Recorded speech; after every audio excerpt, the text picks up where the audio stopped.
vous voir en présentiel pour ce premier événement de l'année, que ce soit année scolaire et année 2021. Pour ceux qui ne nous connaissent pas, nous sommes les Stigma, donc c'est une association de vulgarisation des sciences cognitives.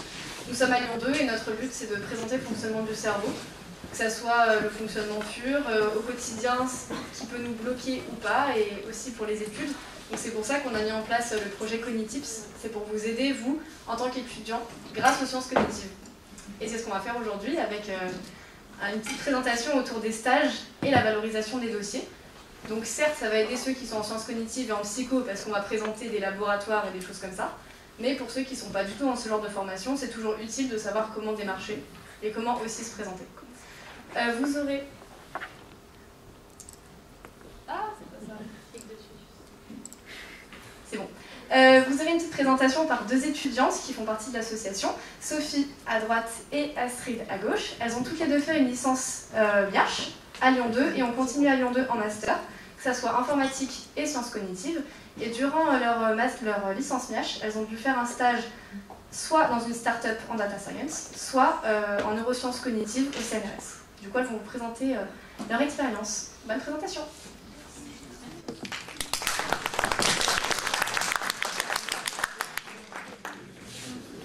Est-ce que ça vous embête si on retire notre masque? Sûr? Oui, merci. Oui, ça m'embête. Tant pis. Est-ce que tout le monde va bien? Genre, oui, je crois que ça va, pas trop déçu d'être là un mardi soir. Bon, c'est moins pire que vendredi. Du coup, on va vous présenter ça. Alors, ça peut paraître bizarre d'être présenté par des étudiants, mais c'est parce qu'il y a beaucoup de gens qui nous posaient des questions et on répétait toujours la même chose. On s'est dit, bah, autant partager ça à tout le monde d'un coup. Donc voilà, on va vous raconter un petit peu tout ça, on va vous présenter un peu le programme. Ça fonctionne. Du coup, un peu les candidatures spontanées, donc pourquoi, pour qui, où, comment, que ce soit en entreprise ou en laboratoire, donc psycho et sciences cognitives, mais tout le reste pourra servir aux gens qui ne sont pas en psycho-sciences cognitives. Est-ce qu'il y a des gens qui ne sont pas du tout en psycho ou en sciences co ici? Yay. C'est notre vice-président, il est en géographie, donc, et la community manager. Donc voilà, bon, du coup ça devrait servir à tout le monde. Les démarches, donc comment faire une convention de stage, combien de temps ça prend, etc. Le contenu, et après on vous racontera notre expérience, parce que vous savez, il y en a une en entreprise, une en labo, ça peut peut-être essayer de vous orienter et tout. Donc voilà, on va commencer, et si vous avez des questions, n'hésitez pas à les poser, genre vous levez la main ou vous posez la question. Et je sais que je parle vite de base, et encore plus là, donc si je parle trop vite, juste me dites de m'en parler. Ok, tu diras. Ok. Alors, du coup, on va vous présenter les stages. Donc, comment se valoriser, donc un dossier en master, donc ça veut dire. Donc les premières expériences, donc ça peut servir à trouver sa voie, ou au contraire trouver un truc qu'on déteste, se faire un réseau, parce que c'est important de connaître des chercheurs, des entreprises, etc. dans le domaine. Donc ça offre pas mal d'avantages, et le but de cette conférence, de ce Cook Talk, c'est de vous présenter comment et pourquoi vous devriez tous vous lancer là-dedans. Du coup, pourquoi? Déjà, s'il y a une valorisation, c'est-à-dire qu'au second semestre, donc tous les semestres pairs, en licence et en master, vous pouvez vous faire valoriser en faisant un stage. Donc c'est un peu comme le sport, la langue des signes, si vous faites partie d'une association comme les Stigma, ou le BDE et Lucie, on a des représentants du BDE, donc vous pouvez aussi rejoindre le BDE Psycho. Ça peut aussi vous servir pour l'orientation, donc voir si justement un domaine ou un lieu de travail peut vous convenir ou pas du tout. Et aussi pour votre dossier, c'est un véritable plus. Bon, je sais pas si vous êtes... Il y a des L1 ici. Waouh. Vous avez Léon. Oui, du coup, peut-être moins en L1, mais en L2, L3, on parle beaucoup des dossiers. Mais en L1 aussi, on commence un peu à vous en parler. Et peu importe le domaine vers lequel vous vous tournez, peu importe le master vers lequel vous vous tournez, c'est important d'avoir des plus. Donc oui, il y a l'académique, il y a les notes, mais c'est aussi important d'avoir des expériences associatives, les Stigma et Lucie, mais aussi des stages, et puis bah, c'est vraiment un plus pour le coup, mais on va vous expliquer un petit peu ça un peu plus tard. Et bien sûr, malheureusement, c'est un bonus, mais qui n'est pas cumulable, mais c'est quand même 0,6 en plus, donc c'est pas mal, franchement, moi je le prends. Mais... Du coup, à qui ça se tourne? Enfin, vers qui ça se tourne? Vraiment tout le monde. D'ailleurs, j'ai noté L2, mais il manque un rien. C'est tout le monde. Tout le monde peut faire un stage, que vous soyez en L1, L2, M1, M2, tout le monde. Concernant les durées, il y a des durées maximum, parce qu'après on doit être rémunéré, forcément ça rentre dans des nouvelles conventions. Et de toute façon, en licence, vous avez aussi des cours, donc vous n'allez pas pouvoir faire des énormes stages, sauf si vous n'en avez pas beaucoup, mais c'est pas un bon bail. Et en master aussi, donc on va vous expliquer un peu tout ça, les conditions en fait pour le bonus, hein, parce que vous pouvez faire autant de stages que vous voulez, si vous en faites un tous les mois, écoutez, amusez-vous, c'est pour le SkioIP qui va avoir des problèmes avec vous, ils en auront marre. Mais voilà, mais pour le bonus, voilà, il y a une durée maximum, parce qu'après vous devez être rémunéré, une fois en licence, une fois en master, et ça sera, vu que forcément c'est valorisé, ça rapporte des points, il y aura des entretiens avec le pôle SkioIP, donc un suivi, etc. Il y aura des petites évaluations du style, ils checkent un petit peu ce que vous faites pour être sûr que vous faites pas, vous faites quelque chose quand même. Et un petit rapport de stage quand même pour raconter votre projet, ce que vous avez fait, les missions, etc. Alors, du coup, pour la première question qu'on se demande, c'est pourquoi vous faire un stage? Alors déjà, ça va vous aider à vous orienter, à la fois dans le milieu, donc savoir, parce qu'en fait, vous pouvez travailler dans plein d'environnements, que vous soyez en psycho, en sciences cognitives, en histoire, en géo, en infocom, peu importe. Et du coup, on va vous présenter un petit peu dans la partie expérience, mais voilà, vous pouvez travailler dans des gros labos, des petits labos, des instituts, des startups, donc c'est plus petit, des open space, vraiment partout. En télétravail, vous pouvez avoir des missions qui sont régulières, qui se répètent tous les jours, ou alors justement des sortes de missions qui sont beaucoup moins fréquentes. Enfin, voilà, il y a pas mal d'endroits, de milieux de travail. Et pareil pour le domaine, c'est bien d'explorer un petit peu les milieux qui existent, donc la psychosociale, la psychoclinique, les neurosciences, l'IA, etc. Donc c'est important d'explorer ces différents milieux-là pour voir ce qui peut vous convenir et ce qui peut ne pas vous convenir. Parce qu'il y a des trucs que vous pouvez trouver trop cool, du style neurosciences, et finalement vous découvrez que c'est pas du tout ce à quoi vous vous attendiez, c'est parce que vous étudiez en cours et vous êtes un petit peu dégoûté. Donc c'est bien de tester tout ça. Et donc forcément, ça vous sera bénéfique dans tous les cas. Soit vous trouvez un truc que vous adorez et c'est ce que vous voulez faire pour toute votre vie, soit au moins vous savez qu'il y a un truc qui vous saoule vraiment et vous ne le ferez plus jamais. Donc dans tous les cas, c'est important. Du coup, pour le domaine, on vous a expliqué, il y a globalement, en sciences cognitives, on a toujours l'impression qu'il n'y a que de la recherche, et un peu moins en psychologie, parce qu'il y a de la psychologie appliquée, on connaît un peu plus, mais c'est pas du tout vrai. Genre, je connais des gens qui ont abandonné les sciences cognitives parce qu'ils pensaient qu'il n'y avait que de la recherche, et c'est super dommage. Donc oui, il y a de la recherche, donc ça peut être la psychoclinique, les neurosciences, le langage, ça peut être aussi de la recherche un peu plus appliquée, du style l'ergonomie, la psychologie du travail, etc. Et ça peut être des grosses applications carrément, genre l'UX ou l'UI design, je pense que beaucoup de gens ont entendu parler. C'est du style créer des sites web, créer des produits, etc. Et en fait, savoir comment on peut toucher la personne et qu'est-ce qui est le mieux qui pourrait aider les humains. Et ça peut aussi du coup vous permettre de cerner un petit peu plus ce qui vous intéresse dans les sciences cognitives, dans la psychologie, donc psycho du travail, psychosocial, psychoclinique, la neuroscience, l'IA, etc. Donc voilà, ça va vous servir à la fois de cerner les milieux qui vous conviennent, et à la fois les domaines qui peuvent vous convenir ou justement ne pas du tout vous convenir. Du coup, on va vous présenter pour ça, on a un petit AS Sigma, quand même on fait la promo. Du coup, on a des fiches métiers, donc si jamais, n'hésitez pas à regarder. Et en fait, c'est pour présenter que justement, il n'y a pas que de la recherche. Donc, il y a par exemple neuromarketing, normalement vous avez des cours de neuromarketing en sciences cognitives en tout cas. Vous pouvez être ingénieur pédagogique, ce que je vais faire. Ergonome du jeu, cogniticien, enfin voilà. Donc c'est un peu pour vous présenter qu'il y a d'autres choses que la recherche et que ça va beaucoup plus loin que juste être dans un laboratoire et chercher pas grand chose. Donc je vous invite à aller regarder si ça vous tente. Concernant le dossier, du coup ça va être un véritable plus pour votre dossier, que ce soit pour le CV ou plus la candidature en master ou autre. Donc déjà pour le CV, quand on candidate en master, ou même dans un stage obligatoire, par exemple en master vous aurez en L3 psycho il y a des stages obligatoires, et en M1 et M2 dans psycho sciences co il me semble, il y a des stages obligatoires. Je raconte pas des bêtises, Stephen? Yes. Donc voilà. Et même quand vous allez rentrer dans le monde du travail, il faut avoir de l'expérience. Bon ça c'est un peu bête, parce qu'en soi, votre première expérience, il faut bien la faire quelque part. Mais c'est vrai que c'est un plus quand vous finissez votre master ou votre doctorat ou plus, d'avoir déjà une première expérience. Donc c'est utile pour le CV, et ça permet vraiment d'appuyer une candidature. Même si c'est un stage que vous avez fait en L1, il ne faut pas rabaisser ça en disant oh, c'est comme mon stage de 3e, ça sert à rien. C'est un plus, ils savent que vous avez participé. Vous êtes enfin, même en L1, déjà vous êtes majeur, à peu près tous en L1. Donc ça sert quand même, ils sauront que vous avez fait des choses, que vous avez vu des choses et que c'est un vrai plus sur votre candidature. Et concernant du coup le master, on vous en parle beaucoup. Master ou école, hein, vous avez le droit, il y a pas mal d'écoles qui sont bien en sciences cognitives, donc vous pouvez les faire aussi, il n'y a pas de souci. Et le dossier académique n'est pas le seul pris en compte. C'est-à-dire, oui, les notes c'est bien, c'est sûr, il faut avoir des bonnes notes, mais ils ne prennent pas que ça en compte. Ils prennent par exemple l'expérience associative, même les bénévolats, que ce soit lié ou pas à votre filière. Vous pouvez être en neurosciences et faire un truc d'écologie, c'est un vrai plus.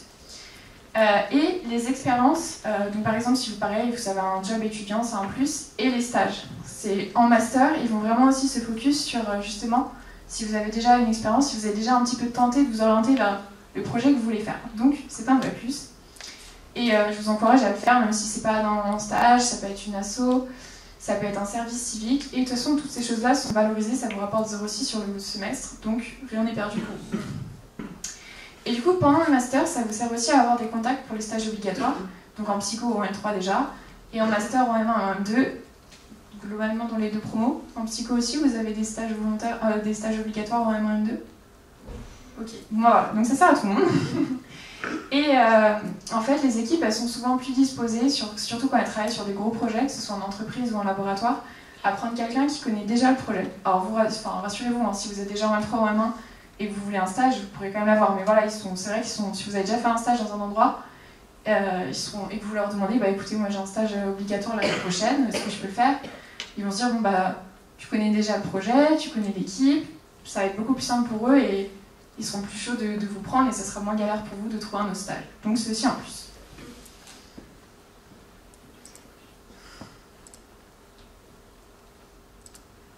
Du coup, on va passer à la partie pour qui.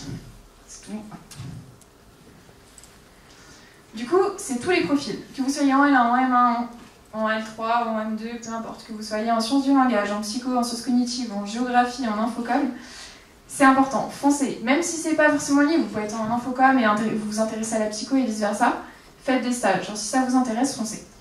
Et même si vous n'avez pas le temps, parce que je sais qu'il y en a qui sont en double licence, il y en a qui travaillent et tout, vous pouvez quand même le faire. Vous n'êtes pas obligé de faire 10 heures par semaine, vous pouvez faire 1 heure par semaine, vous pouvez faire pendant les vacances, vous pouvez faire peut-être pas une demi-heure par semaine, on va pas abuser, mais 1 heure par semaine, on devrait tous le caser. Perso, j'étais en IH et en sciences cognitives, j'avais un job étudiant à côté de 15 heures par semaine, j'avais 3 assos et j'ai pu faire un stage. Donc grosso modo, tout le monde peut faire un stage.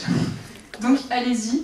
Et de toute façon, on va vous expliquer un petit peu plus le volume horaire des stages volontaires, donc il ne faut pas vous stresser, voilà. Et vous pouvez même faire pendant les petites et les grandes vacances, sauf si vous êtes en L3, parce qu'en gros, quand vous finissez votre L3, en théorie, vous êtes inscrit nulle part. Même si vous êtes accepté dans votre école ou dans votre master, en théorie, vous n'êtes pas inscrit, ils ne peuvent pas vous couvrir par assurance et vous ne pouvez pas saisir de convention. Donc faites attention, si vous souhaitiez en faire un pendant les grandes vacances à la fin de la L3, entre la L3 et le M1, c'est pas possible. Mais toutes les autres grandes vacances, vous pouvez le faire, et les petites vacances, vous pouvez le faire, comme ça au moins vous êtes tranquille pendant les grandes vacances, ce qui n'est pas plus mal. Du coup, voilà. On va vous présenter un petit peu des ressources qui vont présenter un petit peu les parcours possibles, les stages qui ont été réalisés, les contacts de personnes qui pourraient vous intéresser. Donc, du coup, il y aura le registre des étudiants qui avait été réalisé par Estigma en 2019 et l'annuaire du salon des masters, donc je vais vous présenter tout ça. Du coup, le registre des anciens, il avait été réalisé il y a longtemps, en 2018-2019, donc ils ont contacté 38 étudiants et étudiantes de Lyon 2 qui étaient issus de la formation en sciences cognitives.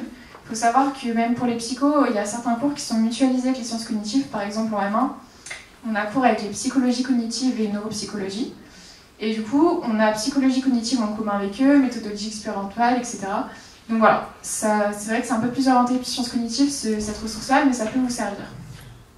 Du coup, c'était 38 personnes. Il y a déjà des statistiques. Donc par exemple, la satisfaction, à quel point ils étaient satisfaits du master. Les études sur lesquelles ils ont poursuivi. Donc ça peut être un autre master, un doctorat ou rien.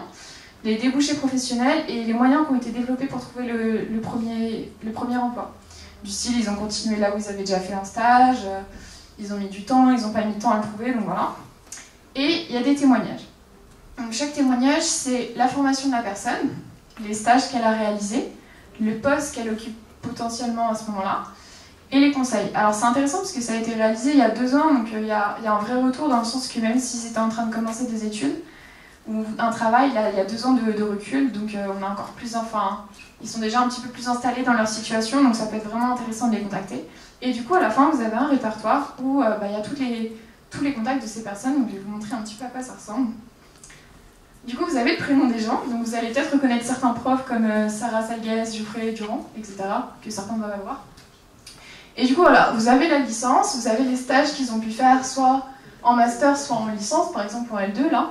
Bon, de toute façon, vous inquiétez pas si vous n'arrivez pas à lire, hein, vous l'aurez en entier. La vie professionnelle, donc ce qu'ils faisaient potentiellement quand on les a contactés il y a 2 ans, ce qu'ils pensent des sciences cognitives, bon ça c'est un petit peu des quotes genre inspirationnelles, bref, et les conseils qu'ils peuvent donner. Donc ça peut être vraiment intéressant pour vous, voilà, vous nous contactez et on vous donnera tout ça. Je sais pas à quel point vous arrivez à lire des trucs. Bah faut acheter des livres. Oui. Utilisez le temps que vous avez pour créer et entreprendre des choses en sciences cognitives. Parce qu'ils trouvaient que la licence et le master n'étaient pas suffisants. Donc faire des stages par exemple. Merci. Je vous jure que j'ai pas fait exprès, genre vraiment je l'ai mis au hasard. Mais bravo Sophie, oh c'est beau ça. Après on a réalisé un annuaire, donc l'année dernière il y avait un salon des métiers, non, des masters qu'on a fait. En fait il y a eu 2 trucs en même temps, c'est stylé hein. On a eu un salon des masters qui était organisé par les Sigma, donc on a invité des étudiants à distance à présenter leur master. Donc il y a le COG Master de Paris que tout le monde adore parce que c'est en partie avec l'UNS, le Master de Neurosciences de Lyon 1, le Master de Sciences Cognitives de Lyon 2, le Master de Lille, le Master de Nancy, ainsi que des interviews de master à Marseille et à Strasbourg, et dans d'autres villes, à Bordeaux aussi, l'école de cognitique. Donc voilà, c'est des gens qui sont venus, donc vous pouvez trouver sur le YouTube, on a le replay et les interviews qui ont été réalisées donc, sur une dizaine de masters, donc un petit peu le contenu, comme parcours, comment ça a été, vraiment leur ressenti personnel, donc ils expliquent comment ils ont vécu la formation, parce que forcément sur les plaquettes vous avez les matières, donc c'est pas intéressant pour eux de raconter ça, mais vraiment les stages qu'ils ont faits, ce qu'ils font maintenant s'ils ont fini leur master, etc. Et donc tous ces gens-là, ils sont situés dans l'annuaire. Et pareil, vous verrez, il y a un serment de Mathieu, mais je l'expliquerai un peu plus tard. Donc dans cet annuaire, vous allez retrouver tous les gens qu'on a vus l'année dernière pour le salon des masters, les gens qui étaient dans le registre qu'on a fait il y a 2 ans, donc on les a contactés, on leur a demandé ce qu'ils faisaient réellement maintenant. Donc pareil, c'est à jour, donc voilà.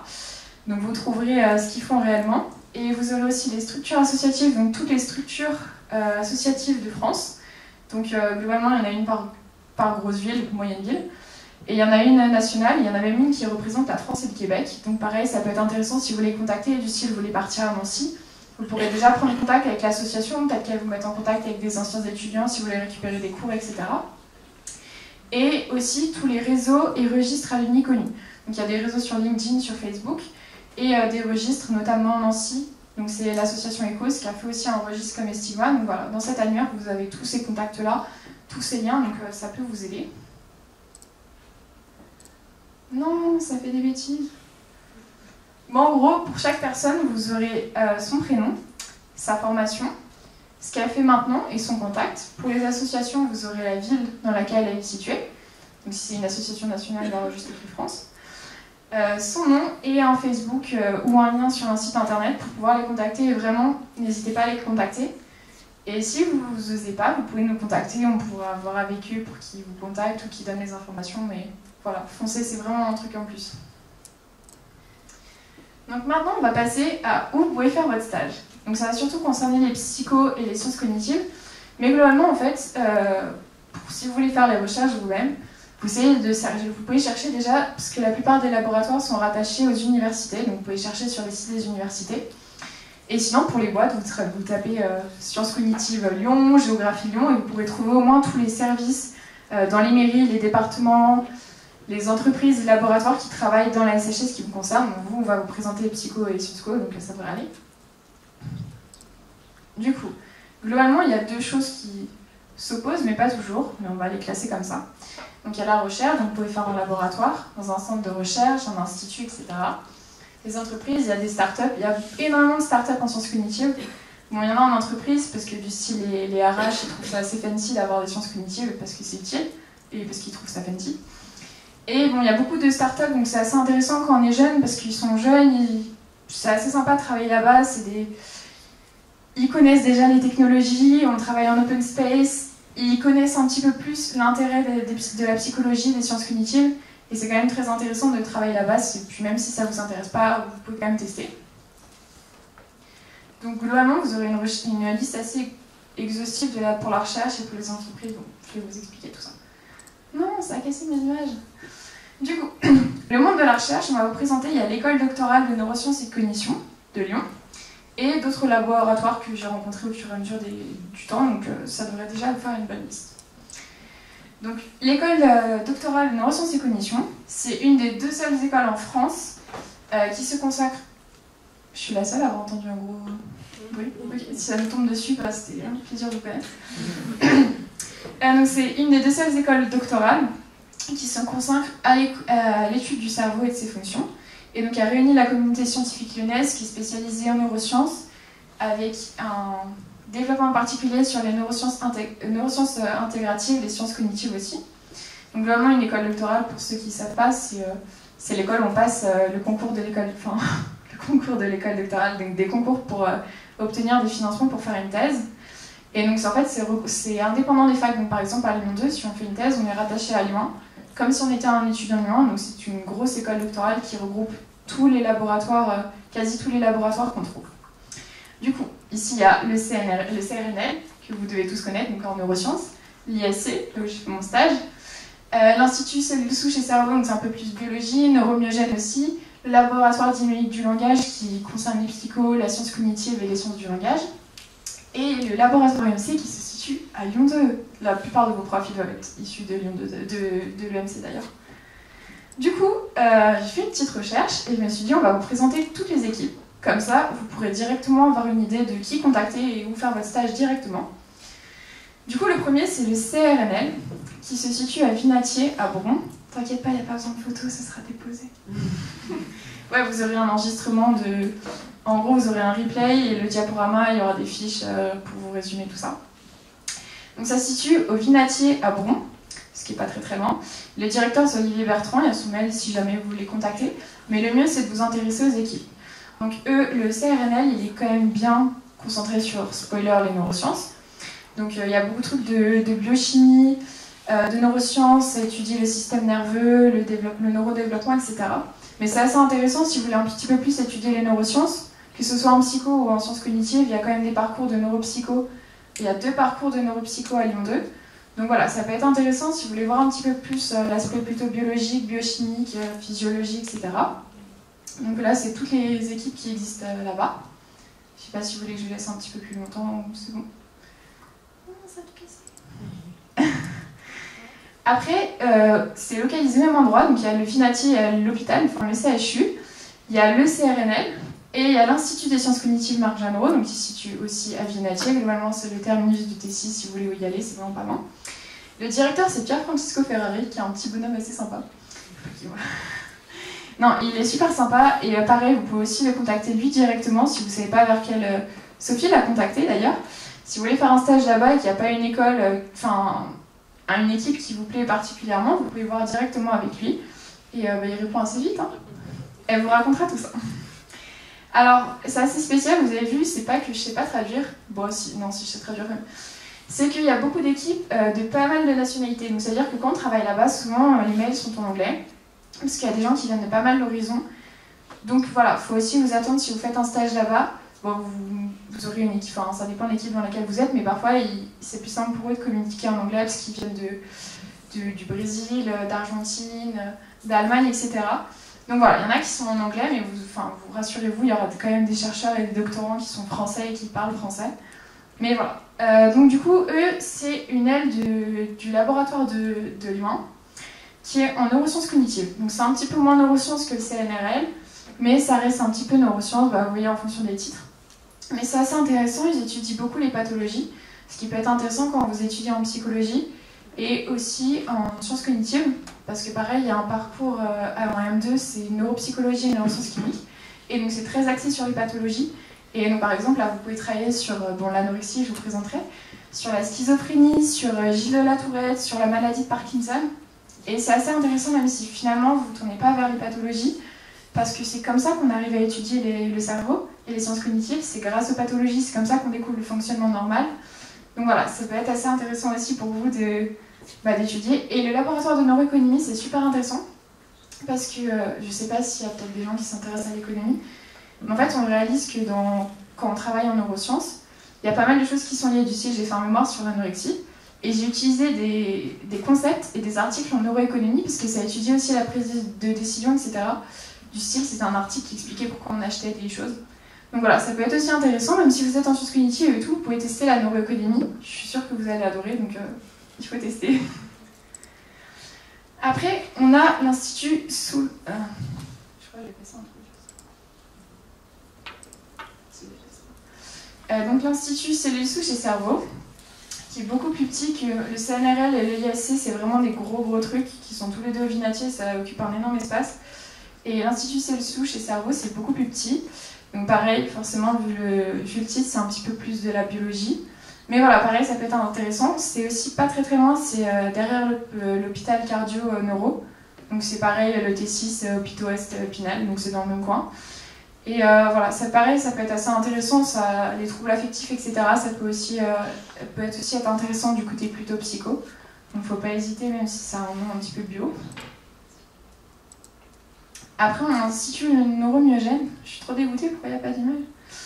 Pareil, c'est beaucoup plus petit et c'est vrai que là, c'est très tourné biologie. Donc, s'il y a des gens qui sont intéressés vraiment par la bio, vous pouvez faire votre stage là-bas, même si après, vous tournez vers quelque chose de totalement différent. Ensuite, vous avez l'EMC, qui se situe à Lyon 2, dans le bâtiment K. Et donc, le directeur, c'est Bernard Lété, donc certains doivent l'avoir en cours, au moins en psycho et en sciences cognitives, en fait, bon, quasiment tout le monde. Donc eux, ils sont vraiment tournés sciences cognitives, donc là, c'est un plus pour tout le monde, que vous soyez en sciences co ou en psychologie. C'est pas trop tourné bio, etc. Donc il y a 4 grosses équipes, donc la cognition des apprentissages et du langage. Donc c'est intéressant même si vous êtes en sciences du langage. Cognition, outils et systèmes, mémoire, émotion et attention. Donc il y a Georges Mayol qui travaille dessus. Et neurocognition et criminalité. Donc ça, c'est un sujet qui intéresse beaucoup de monde, la criminalistique cognitive. Il y a Geoffrey Durand qui travaille dessus.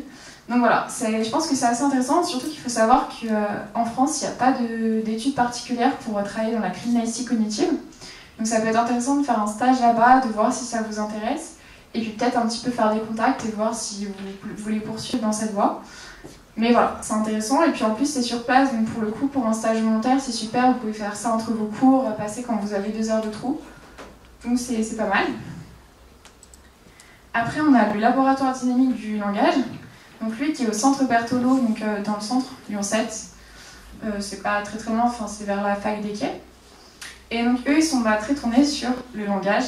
Donc pareil, c'est assez intéressant parce que ils étudient un petit peu les troubles, les dysfonctionnements, etc. Donc par exemple, tous les troubles 10, vous pouvez aussi étudier les spectres autistiques, etc. Donc c'est assez intéressant. Et pareil, même si plus tard vous vous destinez à autre chose, si vous voulez un peu étudier une phase plus précise des sciences cognitives à travers le langage, c'est aussi intéressant. Il ne faut pas vous stopper en vous disant que vous n'êtes pas en sciences du langage. Vraiment, faites tout ce qui peut vous tenter.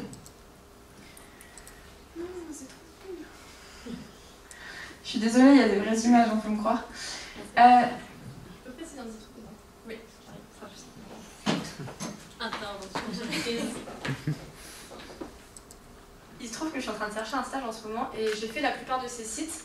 Vous avez un onglet équipe de recherche et vous pouvez aller voir des descriptifs beaucoup plus détaillés parce qu'il y a des sous-équipes dans les équipes de recherche. Et du coup, c'est pas toujours hyper actualisé, il y a des pages qui datent de 2016, mais globalement, ça vous donne des idées de qui sont les gens que vous pouvez contacter plus précisément, sur quoi ils travaillent en ce moment et les différentes spécialités en fait. Si vous êtes intéressé par un des trucs qu'on avait vu sur la linguistique, il y a tellement de trucs différents, là au moins vous aurez plus d'informations. Voilà. C'est juste pour ça. Merci Lucie. Merci Lucie. Oui, du coup, vous regardez sur tous les sites web, mais je vais vous détailler ça un petit peu plus. Du coup, il y a d'autres laboratoires qui sont un peu plus petits, donc qui ont moins d'équipes ou alors qui sont tournés vers d'autres choses. Mais j'essaye de vous en citer quelques-uns, comme ça vous avez beaucoup de possibilités. Donc il y a le laboratoire de psychologie d'ergonomie appliquée, qui est en fait rattaché à l'IFSTAR. En gros, ils ont fusionné une école qui est à Paris, l'université Gustave Eiffel, et ils en ont à Bron, pas loin, Parc du Chêne, c'est le terminus du T5, le meilleur arrêt du tram bien sûr. Mais voilà, donc c'est pareil, c'est pas très loin de la fac, donc si vous avez un trou et que vous voulez faire un stage là-bas, c'est pas très loin, ça a 10 minutes en bus et vous y êtes rapidement. Donc dans ce qui peut vous intéresser, ils ont des équipes qui travaillent en psychologie différentielle, En gros, globalement, la psychologie différentielle, je suis désolée si je dis des bêtises pour les psychos, c'est l'étude en gros des différences intra-individus, inter-individus, etc. Du coup, pareil, ça peut être intéressant. Je n'ai pas dit de bêtises, Stéphane. Vous avez la psychologie sociale, normalement vous avez tous eu Tanguy Leroy, donc vous devez le connaître, sauf si vous n'avez pas trop révisé. La psychologie cognitive, ça je pense que tout le monde connaît à force. Et l'ergonomie aussi, donc ça peut être intéressant parce que vous voyez un petit peu des applications des sciences cognitives. De toute façon, il y a des cours d'ergonomie à la fac, donc... Et il y a Catherine Gabot qui donne des cours de L2 sciences cognitives et de M1 sciences cognitives qui travaille dans ce labo, donc vous pouvez la contacter et voir un petit peu sur quoi elle travaille. Mais je vous mettrai tous les liens, il n'y a pas de souci. Il y a aussi le laboratoire universitaire de biologie de motricité. Donc lui, il est situé plutôt à Villeurbanne, donc ça dépend en fait. Il faut aussi regarder en fonction de la géographie, faut que ça vous intéresse, mais voilà, on essaye de vous situer un petit peu des laboratoires pour que ça convienne à tout le monde. Donc eux, ils travaillent sur les processus mentaux, sur la plasticité cérébrale et motrice, dans une équipe qui s'appelle MP3, donc ça c'est fun. Et ils ont d'autres équipes, mais qui sont un petit peu moins en cognition, donc vous pourrez chercher, pareil, vous aurez les liens, mais voilà, c'est globalement l'équipe qui pourrait intéresser, c'est aussi intéressant la plasticité cérébrale. Et on a aussi le laboratoire d'informatique en images et systèmes d'information. Donc lui, il est à Écully, donc c'est un petit peu plus loin si vous n'avez pas une voiture, mais ça devrait passer en transport. Et puis bon, il y a le télétravail, mais enfin c'est génial. Donc eux, ils ont pas mal de choses. Donc là, c'est tourné informatique, mais c'est intéressant parce qu'il y a des MIH. Et aussi parce qu'en sciences cognitives, on s'intéresse à l'intelligence artificielle. Et donc je trouvais ça intéressant de vous montrer un petit peu un laboratoire qui n'est pas tourné neurosciences ni psycho, mais vraiment sur un autre domaine des sciences cognitives. Et donc eux, ils ont des équipes sur la simulation et les sciences du vivant. Donc il y a un lien entre la SVT et l'informatique. Sur les interactions et la cognition, qui a un petit peu un lien avec le M2 interaction homme-machine, interface homme-machine en sciences cognitives. Un truc sur l'image, vision et l'apprentissage. Donc voilà, il y a quand même des trucs. Il y en a qui sont beaucoup moins tournés sciences cognitives. Après, si vous vous tournez vers l'informatique, vous pouvez aussi faire un stage là-bas. Mais voilà, c'est pour ça qu'il ne faut pas juste vous arrêter au laboratoire qui s'appelle neurosciences ou qui s'appelle sciences cognitives. Vous pouvez travailler dans les laboratoires d'informatique, de psychologie. Je présenterai deux choses qui ne sont pas de laboratoire. Mais voilà, n'oubliez pas qu'en sciences cognitives, il y a plein de domaines. Il n'y a pas juste la psycho, la neuroscience, c'est important, on les utilise. Mais voilà, il y a les sciences du langage, donc le laboratoire de dynamique du langage. Il y a l'intelligence artificielle, vous pouvez travailler dans des boîtes ou des laboratoires d'informatique. Donc voilà, il ne faut pas vous stopper à ça. Ça sert toujours en sciences cognitives de savoir modéliser, de savoir utiliser pas mal d'outils qui ne sont pas juste des neurosciences ou de la biologie. Après, vous avez des entreprises. Je ne sais pas pourquoi ça ne fonctionne pas les immeubles, mais c'est triste. Donc il y a SBT et Humans Matter, qui est vraiment super. Enfin, c'est super intéressant, c'est des open space, etc. Donc il y a Confluence, donc le Carimbo, qui est dans le 2e arrondissement du coup. Donc c'est une entreprise qui est internationale en design cognitif, donc ils en ont pas mal dans pas mal de villes. Et donc, ce qui peut intéresser en sciences cognitives est de travailler sur l'attention, la métacognition, la simulation cognitive, les tests cognitifs, donc du style les tests psychométriques, etc. Donc pareil, vous aurez le lien, mais vous voyez, il y a pas mal de boîtes qui peuvent vous intéresser. Après, on a New Brain, qui est dans le 9e, donc qui n'est pas au même endroit, mais en fonction d'où vous habitez, écoutez, ça peut servir. Donc eux, en fait, pareil, c'est en fait beaucoup de boîtes en sciences cognitives, et surtout les startups, elles vont travailler à aider d'autres entreprises dans la formation, dans la création d'outils. Et donc ça là, en fait, ça sert à aborder les problématiques d'entreprise par le prisme des sciences cognitives et des sciences comportementales. Donc là, ils vont être beaucoup tournés sur, par exemple, l'apprentissage, les biais. Donc on ne s'en rend pas forcément compte, mais il y a beaucoup de biais qu'on dans la vie de tous les jours, même dans le recrutement, etc. Je ne sais pas si vous avez déjà entendu parler des IA qui avaient été mal programmées comme ça et qui étaient biaisées, et qui est par exemple Amazon qui ne recrutait pas des femmes parce que c'était biaisé. Donc voilà, c'est intéressant d'étudier les biais. Pareil, même si ça ne vous intéresse pas plus tard, c'est intéressant de voir un petit peu comment c'est fait, comment on peut les réduire, comment on peut les évaluer. La charge cognitive aussi, dont on parle beaucoup, surtout après la pandémie. Donc charge mentale, charge cognitive. On a aussi Efficience, donc, qui est rue du Colombier, donc c'est à Jean Massé dans le 7e, donc pareil un peu plus dans le centre, qui est une agence de conseil et de formation professionnelle, pareil, qui utilise les sciences cognitives pour former. Pareil, il y aura le site web, ils utilisent pas mal de tests, de modèles sur l'apprentissage, sur la mémorisation. Et VR Connection, donc qui est situé, ils en ont deux, un à Lyon, j'ai pas réussi à trouver l'adresse exacte. et à Villeurbanne. Et donc eux, ils élaborent des méthodes pour mettre en œuvre des stratégies de transition immersive en utilisant la réalité virtuelle. Donc pareil, en sciences cognitives, l'IA, la réalité virtuelle, c'est aussi des métiers d'avenir. Donc il y en a qui travaillent, par exemple, Gaël Planchet travaille sur la réalité virtuelle à l'UMC. Mais voilà, c'est intéressant parce que par exemple, nous on a étudié des expériences et ils ont utilisé la réalité virtuelle parce que c'est plus écologique. C'est plus écologique que faire des tests bateaux en laboratoire. Et donc ils utilisent la réalité virtuelle pour du style, c'était dans une pièce et les gens étaient immergés dans la réalité virtuelle et on jugeait les résultats plus écologiques parce que c'était dans un vrai endroit.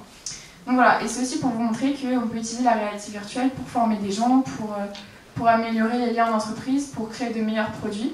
Donc pareil, ça peut être intéressant si vous vous intéressez un peu plus à l'IA ou aux sciences cognitives en général. Donc voilà, ça c'est une liste non exhaustive, je suis désolée si vous avez mangé beaucoup d'informations. Mais voilà, globalement, en fait, vous pouvez faire un stage partout. Parce que la cognition, elle a sa place, peu importe, enfin vraiment, dans tous les endroits, que ce soit pour concevoir un produit, concevoir un site web, ou gérer des équipes, en fait, tant qu'il y a des humains, tant qu'il faut créer quelque chose avec des humains, ou grâce aux humains, il y a besoin de sciences cognitives. Donc les RH dans les entreprises ont besoin de sciences cognitives. Donc voilà, il ne faut pas vous arrêter, je vais essayer de faire une grosse liste.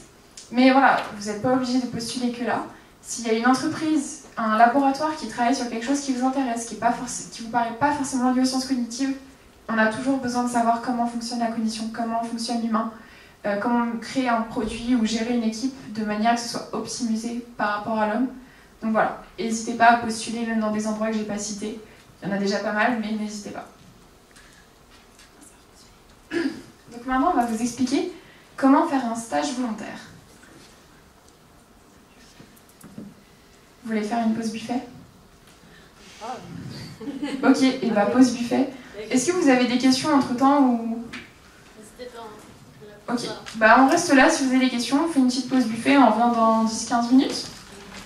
Tout le monde se lave bien les mains avant de se servir au buffet, ok? Ouais, lavez-vous bien les mains avec du gel avant de venir au buffet. Puis voilà, mangez à votre place, ce serait mieux comme ça, on enlève les masques. J'allais te dire, le buffet, faut que... Vous êtes tout bon? Vous êtes bien rassasiés? Vous avez digéré toutes les infos que je vous ai balancées? La motivation. Bon, bah, finalement, ça remarche le diapo, donc je voulais juste ajouter un petit truc. En fait, quand vous cherchez un laboratoire, la plupart ils sont rattachés soit à Lyon 1, soit à Lyon 2, soit à l'ENS, parce que c'est fancy. Donc n'hésitez pas à regarder pareil sur leur site. En fait, ils classent les laboratoires en fonction de la SHF, enfin de la science entre guillemets. Donc vous avez des laboratoires de philo, de psycho, de biologie. Donc n'hésitez pas à aller regarder un petit peu, explorer les sites web des facs, parce que vous trouvez au moins tous les labos qui sont rattachés à eux et à d'autres facs. Et puis même peut-être des boîtes, des partenariats éventuels qu'ils possèdent. Donc voilà, un petit peu le seum que vous n'avez pas vu tout ça avant, mais des petits logos tout sympas. Du coup, on va enchaîner sur comment faire un stage, donc assez rapidement. Pareil, si vous avez des questions, n'hésitez pas à nous interrompre, il n'y a pas de souci. Du coup, une candidature spontanée, en fait, c'est quand vous allez trouver, donc vous avez toute une liste quasi exhaustive. Donc voilà, vous avez vu un petit peu où on peut travailler, donc quasi partout. Vous regardez un petit peu les sites web, vous regardez les détails sur les équipes, et puis vous sélectionnez quelques équipes qui vous intéressent. Donc soit parce qu'elles font ce sur quoi vous voudriez travailler, soit parce que ça vous tente bien, ça vous intéresse. Donc voilà, vous en sélectionnez une ou plusieurs, comme vous le sentez. Vous avez les contacts sur les sites, et vous faites une candidature spontanée. Donc comment ? Vous allez envoyer un CV. De toute façon, le CV, vous en avez besoin quand vous postulez pour des jobs étudiants. Vous allez en avoir besoin quand vous postulez sur les candidats, sur les masters, les écoles. Donc, qu'est-ce que vous mettez sur le CV ? Donc déjà, vous mettez effectivement votre formation, ce que vous avez fait. N'hésitez pas, si vous êtes réorienté, vous avez fait une L1 sciences du langage, puis une L1 psycho, puis une L1 maths, n'hésitez pas à la mettre. Ça prouve que vous avez essayé des choses, que vous êtes un petit peu intéressé à d'autres choses.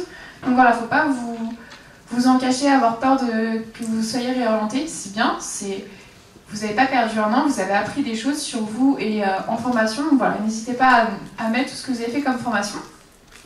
Après, vous avez les hard skills. Donc c'est du style, si vous connaissez, si vous savez manipuler des logiciels. Théoriquement, vous avez suivi l'éthique, donc vous savez manipuler la suite Office. Vous connaissez peut-être d'autres logiciels que vous avez étudiés au lycée ou en dehors. Donc ça, il ne faut pas hésiter à les mettre. Les langues aussi, ça peut être intéressant de montrer que vous savez rédiger dans une langue ou comprendre une autre langue. Si vous avez des formations particulières, je ne sais pas si vous avez suivi des Open Classroom, des MOOC, etc. Voilà, tout ça c'est des hard skills, il faut les mettre même si ça n'a pas un rapport direct avec votre formation actuelle ou le master ou le stage que vous envisagez, c'est toujours des plus et voilà, il ne faut pas vous en cacher. Notre VP il est en géographie et pourtant il fait très bien son travail, ça m'intéresse. Et dans son CV de géographie, il met qu'il travaille à Sigma parce que ça montre qu'il a appris des choses, donc voilà, vous ne cachez pas de ce que vous avez fait, mettez tout ce que vous savez faire. Après, vous avez les soft skills. Donc ça, on va vous présenter un petit peu la ressource, mais l'année dernière, la FRESCO, donc la Fédération française des sciences de la cognition, ils ont réalisé un salon des métiers, et du coup, ils ont fait un épisode, on pourra vous donner tout ça, sur les soft skills. Donc en fait, c'est des choses que vous n'avez pas spécialement un diplôme comme pour les langues ou autres, mais c'est des choses qui sont tout autant importantes que ce soit pour le master ou pour le stage. Donc par exemple l'organisation, c'est assez basique, mais voilà. L'autodidactie, donc que vous savez apprendre par vous-même. La capacité d'adaptation, que vous savez travailler en équipe, que vous savez déléguer, diviser le travail, c'est des choses tout autant importantes que les hard skills et il ne faut pas hésiter à les mettre en valeur sur votre CV à la même hauteur que les hard skills. Donc voilà, n'oubliez pas ces choses-là. On va essayer de ne pas mettre les classiques, je sais bien planifier et organiser, et je suis perfectionniste. Mais voilà, essayez de développer un petit peu, vous avez peut-être des talents, vous apprenez très rapidement les langues, vous avez une très bonne mémoire ou autre, c'est des choses vraiment importantes, il faut les mettre en valeur. Et du coup, par rapport à ça, il y a le salon des métiers de la FRESCO, qui vont commencer une nouvelle session, une nouvelle saison plutôt, et le premier épisode, c'est le 9 novembre. Donc on vous mettra tous ces liens, mais voilà, la FRESCO, c'est F-R-E-S-C-O. Et ils ont pas mal de ressources et ça peut être intéressant de suivre leur petite conf qui explique. Sophie va vous l'expliquer, il y a aussi le SKIOIP qui est situé dans le bâtiment B et F, qui organise aussi des petits ateliers. Donc pareil, pour vous expliquer comment faire votre CV, comment faire votre lettre de motivation, aussi comment faire un entretien. Donc pour les... Oui. Désolée, je vais pas trop spoil. Et nous, on aura des ateliers dans l'année, donc il ne faut pas hésiter aussi à nous faire des retours pour voir si ça vous intéresse. Mais bon, à partir du moment où ça intéresse une personne, au moment où ça aide une personne. Du coup, on essaiera de faire des ateliers spécialisés tournés vers la psychologie des sciences cognitives. Et du coup, pour que vous puissiez faire vos CV et vos lettres de motif. Donc je sais pas si est-ce qu'il y a des gens qui sont intéressés par tout ça ou... Oui. Donc on vous expliquera comment on va faire des ateliers dans l'année, pendant le forum des sciences cognitives. Un petit peu plus tard, plutôt début 2022, mais voilà, faut pas hésiter à nous faire des retours. Donc, vous allez faire une lettre de motivation. Donc la lettre de motivation, je vous en ai un peu parlé dans votre CV. Parlez de votre formation, expliquez pourquoi vous êtes réorienté, pourquoi vous avez fait plusieurs licences, pourquoi vous faites une double licence, pourquoi vous êtes dans un parcours atypique, pourquoi vous avez changé de fac. Voilà, il faut l'expliquer, il faut montrer qu'il y a un intérêt. Il ne faut vraiment pas s'en cacher, il ne faut pas sous-estimer ça, c'est intéressant pour les laboratoires, les entreprises et aussi les masters, de savoir que vous êtes un petit peu différent. Alors il n'y a pas de souci si vous avez commencé votre L1 direct là où ça vous plaisait, mais voilà, il ne faut pas non plus se cacher de ce que vous avez fait. C'est important, les parcours atypiques sont toujours très friands de tout ça. Donc voilà, même quand ça n'a pas de lien avec les sciences cognitives, savoir faire des recherches, si vous êtes très bon en rédaction, si vous avez fait des études de littérature, etc. Si vous avez fait des études de maths, que vous savez analyser des données, etc. Si vous avez programmé, si vous avez rédigé, donc vous avez fait des études de journalisme. Voilà, c'est des parcours qui, on s'en rend pas compte, mais ça peut aider dans un stage, ça peut aider dans un master. Donc, mettez-le en avant, expliquez-le ce que vous avez appris, même si c'est pas forcément une formation, mais vous avez peut-être pu travailler dans le journal du lycée, le journal de la fac. Donc voilà, mettez-le en avant. Après, vous pouvez parler de votre projet académique ou professionnel. Donc, du style, s'il y a un master qui vous intéresse, une école qui vous intéresse, voire un doctorat ou autre, ainsi qu'un métier qui vous intéresse, le domaine, le milieu, etc. Présentez un petit peu, montrer que vous n'arrêtez pas juste à votre stage ou juste à votre master. Dans tous les cas, la lettre de motivation, ça sert aux deux. Mais vraiment montrer que si vous n'avez pas d'idée, c'est pas grave. Si vous suivez finalement pas cette idée, c'est pas grave. Au moins montrer que vous avez des pistes, qu'il y a soit un type de domaine qui vous intéresse ou un milieu de travail qui vous intéresse. C'est important, ça montre que vous vous projetez et que vous n'êtes pas juste en train de suivre. Bon, bah d'accord, là je suis en licence, je suis ma licence et basta. Voilà, c'est important que vous montriez que vous avez fait des recherches, qu'il y a des choses qui vous tentent, que vous avez une envie, vous avez vous avez des projets, même s'ils ne sont pas forcément mis en place, ils ne viendront pas vous chercher pour voir attention, t'as pas fait ça, tu l'avais dit dans la lettre de motivation. Donc voilà, et expliquer tout ça, c'est important. Et après, si vous n'avez pas d'idée de métier, mais au moins vous avez une idée de domaine, voilà, vous pouvez compléter. Vous n'êtes pas non plus obligé d'avoir trouvé vos 10 prochaines années de vie, perso, déjà savoir ce que je fais ce week-end. Après, donc les structures, en fait, ce que je vous expliquais, vous contactez vraiment tous ceux qui vous intéressent. N'hésitez pas à les multiplier, il ne faut pas les multiplier si ça ne vous intéresse pas, parce que ça reste un stage volontaire, il ne faut pas faire un truc qui ne vous tente pas. Mais voilà, n'hésitez pas à en contacter plusieurs, voir ceux qui peuvent vous intéresser, donc vous contactez directement les équipes. Si ce n'est pas spécialement une équipe qui vous intéresse, vous pouvez contacter le laboratoire ou l'entreprise en général. Et donc voilà, vous leur envoyez une candidature spontanée. Donc vous rédigez un petit mail, vous vous présentez un petit peu. Je m'appelle Astrid, je suis en IA, j'ai fait ça. Et j'aimerais beaucoup faire un stage volontaire dans votre entreprise ou dans votre laboratoire. Et en fait, soit vous joignez votre lettre de motivation, soit personnellement, je vous raconterai un peu plus tard. Vous mettez dans le mail, vous vous présentez dans le mail, vous dites pourquoi vous êtes motivé, ce que vous voulez faire, ce que vous apporterez à le stage d'observation. Et tout simplement, vous verrez, vous envoyez votre candidature spontanée. Donc voilà, vous ne vous limitez pas, envoyez à tous ceux qui vous tentent. Et globalement, vous aurez des réponses. Donc voilà, faut pas du tout hésiter. Parce qu'en fait, contrairement à un emploi, ils ont déjà plus tendance à répondre. Pourquoi? Parce qu'ils n'ont pas à vous rémunérer. Et vous êtes des petites mains en plus, donc ils vont être contents de vous répondre, même pour vous dire que finalement ils peuvent pas, soit à cause de la pandémie ou parce qu'ils n'ont pas assez de place. Mais voilà, ils sont quand même assez chauds pour répondre positivement en plus. Donc voilà, et en plus on fait pas forcément de l'observation. Souvent, enfin moi quand j'ai postulé, j'ai demandé l'observation. Et en fait, j'ai fait les tout de A à Z. Donc voilà, souvent on met la main à la pâte, vous allez apprendre des choses, vous ne serez pas comme en stage de 3e à noter ce que va faire votre référent de stage, donc voilà, c'est intéressant.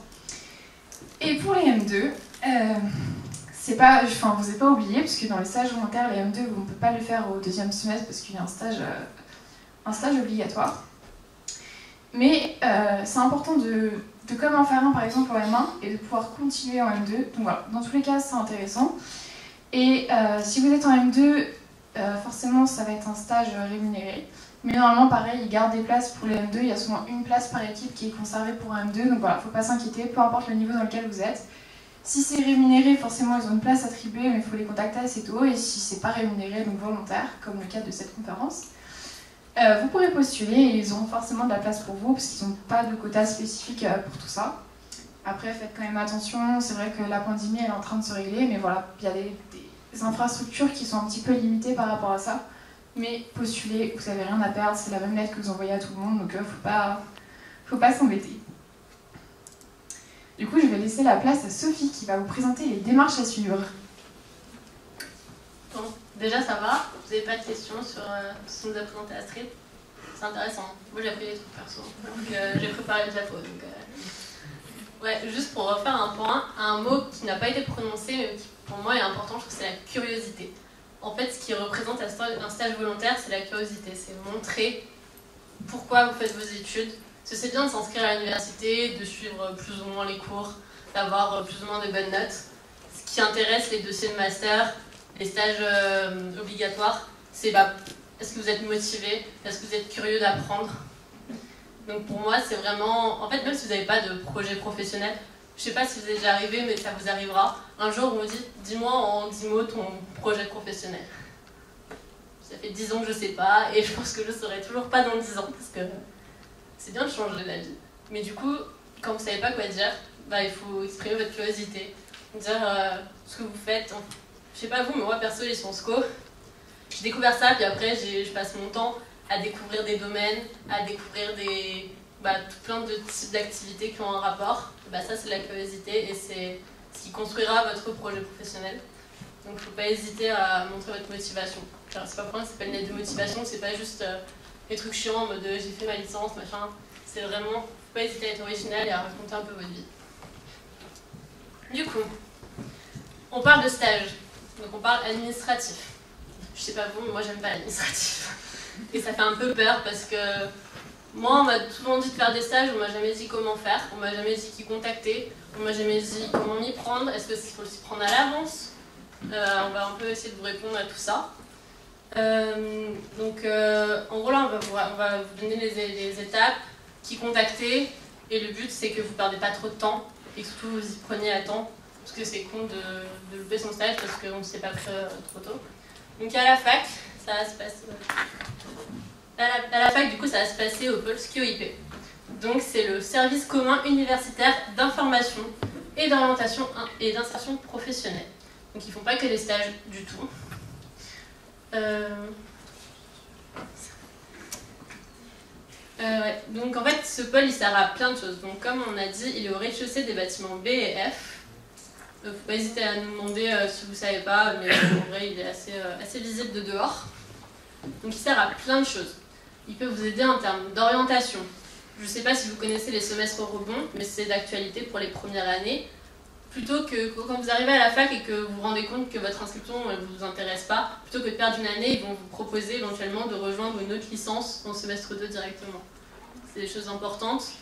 Et aussi, vous pouvez leur demander s'ils vous accompagnent dans votre projet professionnel, votre projet universitaire. Ils connaissent toutes les licences, ils connaissent tous les masters, ils connaissent un peu ce qui se fait à l'extérieur. Du coup, si vous avez des questions d'orientation, c'est là-bas qu'il faut aller. Ils s'occupent aussi de votre réussite. Ils font des systèmes de marrainage, parrainage avec des promos plus élevés, etc. Vous mettent en lien avec des anciens étudiants. Ils font de la coordination des études, donc tout ce qui est entraide, du suivi, du soutien. Ils font pas mal de, comme on disait, ils font des entretiens individuels, vous pouvez prendre rendez-vous avec eux pour discuter, c'est comme aller voir une conseillère d'orientation, quoi. Mais ils font aussi des ateliers sur des thématiques de projets personnels et professionnels, comment se mettre en valeur, comment se connaître vraiment, en fait, voilà, ce qu'on disait, les soft skills. C'est des choses que tu ne te rends pas compte, mais qu'en fait tu sais faire, et qui vont intéresser tes futurs employeurs. Donc ils vous aident un petit peu à vous en rendre compte et à les mettre en valeur. Mais une idée qu'on avait eue, c'était comment mettre en valeur les connaissances que vous avez en sciences cognitives, si vous ne voulez pas travailler dans les sciences cognitives, par exemple. Parce que vous avez quand même appris des trucs sur l'humain, et on travaille tous avec des humains, donc c'est intéressant de savoir. Et du coup, ils s'occupent aussi de ce qui est insertion professionnelle et les stages, ainsi que les séjours. Donc c'est eux, il faudra parler de tout ça. Donc voilà, sur le site de l'université, il ne faut pas hésiter à taper sur internet Lyon 2 SKIOIP, et vous allez avoir plein de pages avec des vidéos, des grilles, voilà, pour identifier ses atouts. Il y a des vidéos sur comment simuler, se préparer à un entretien d'embauche, un entretien de stage. Même si c'est bien au moins de voir ce que ça donne. Si vous pouvez voir des questions auxquelles vous vous attendiez pas, ce genre de choses. Et là, ils font aussi des rencontres, des journées, des forums. Donc en termes de stage, maintenant. En termes d'administratif, il y a un avant, un pendant et un après. Alors là, on va développer le plus possible, c'est-à-dire si vous faites une valorisation. Moi, perso, j'ai pas fait de valorisation. Donc mes entretiens avec le SKIOIP étaient assez courts. Donc je vous en parlerai, mais là, on va parler au plus large, comme ça, vous connaissez tout. Mais apparemment, il n'y a pas forcément d'entretien, quoi. Donc on va quand même expliquer ce qui, normalement, devrait avoir lieu. Donc déjà, ouais, comment avoir accès à ces informations? Je ne sais pas si vous avez déjà vu sur votre appli Lyon 2.